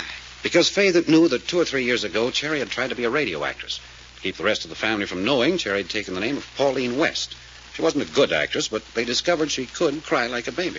What's that? Exactly. Cherry was the baby. She'd done baby imitations on the radio. Doggone. Fay had forgotten all about that. It happened so long ago, but The minute I mentioned Pauline West, she knew at once. So now she had to kill Fay to keep a secret. Yes, that's why I insisted Fay be guarded so closely. Well, who bopped me on the head when I was taking Fay upstairs? Jerry, she wanted you out of the way so she could get at Fay. But Fay didn't wait. She ran up to her grandmother's room. By this time, Grandma knew. She knew Fay was in danger, so she locked her in the closet so Cherry couldn't get at her. But Cherry did get at her, chloroform. Yes. It was also Cherry who tried to chloroform Hope. Boy, and such a purty little thing. But why push her grandmother downstairs? Well, this time Cherry was so unsettled in her mind she didn't know what she was doing. But that roof business, how'd Cherry ever get Fay up on the roof? What happened up there is best left alone. You ain't a-talking? Case is finished. The House of Martin has fallen. They, those little people, have succeeded just as Job said they would. Now let's forget it. I'm dead tired. Right. Yeah. Poor little feller.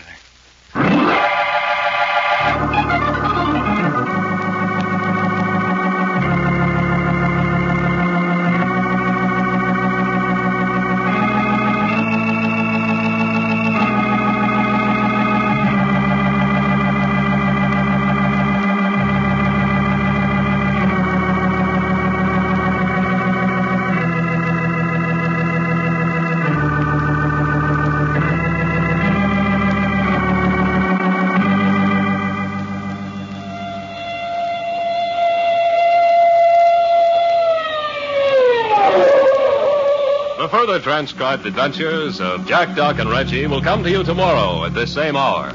I Love a Mystery, written and directed by Carleton E. Morse, comes to you Monday through Friday, featuring Russell Thorson as Jack, Jim Bowles as Doc Long, and Tony Randall as Reggie York. Frank McCarthy speaking.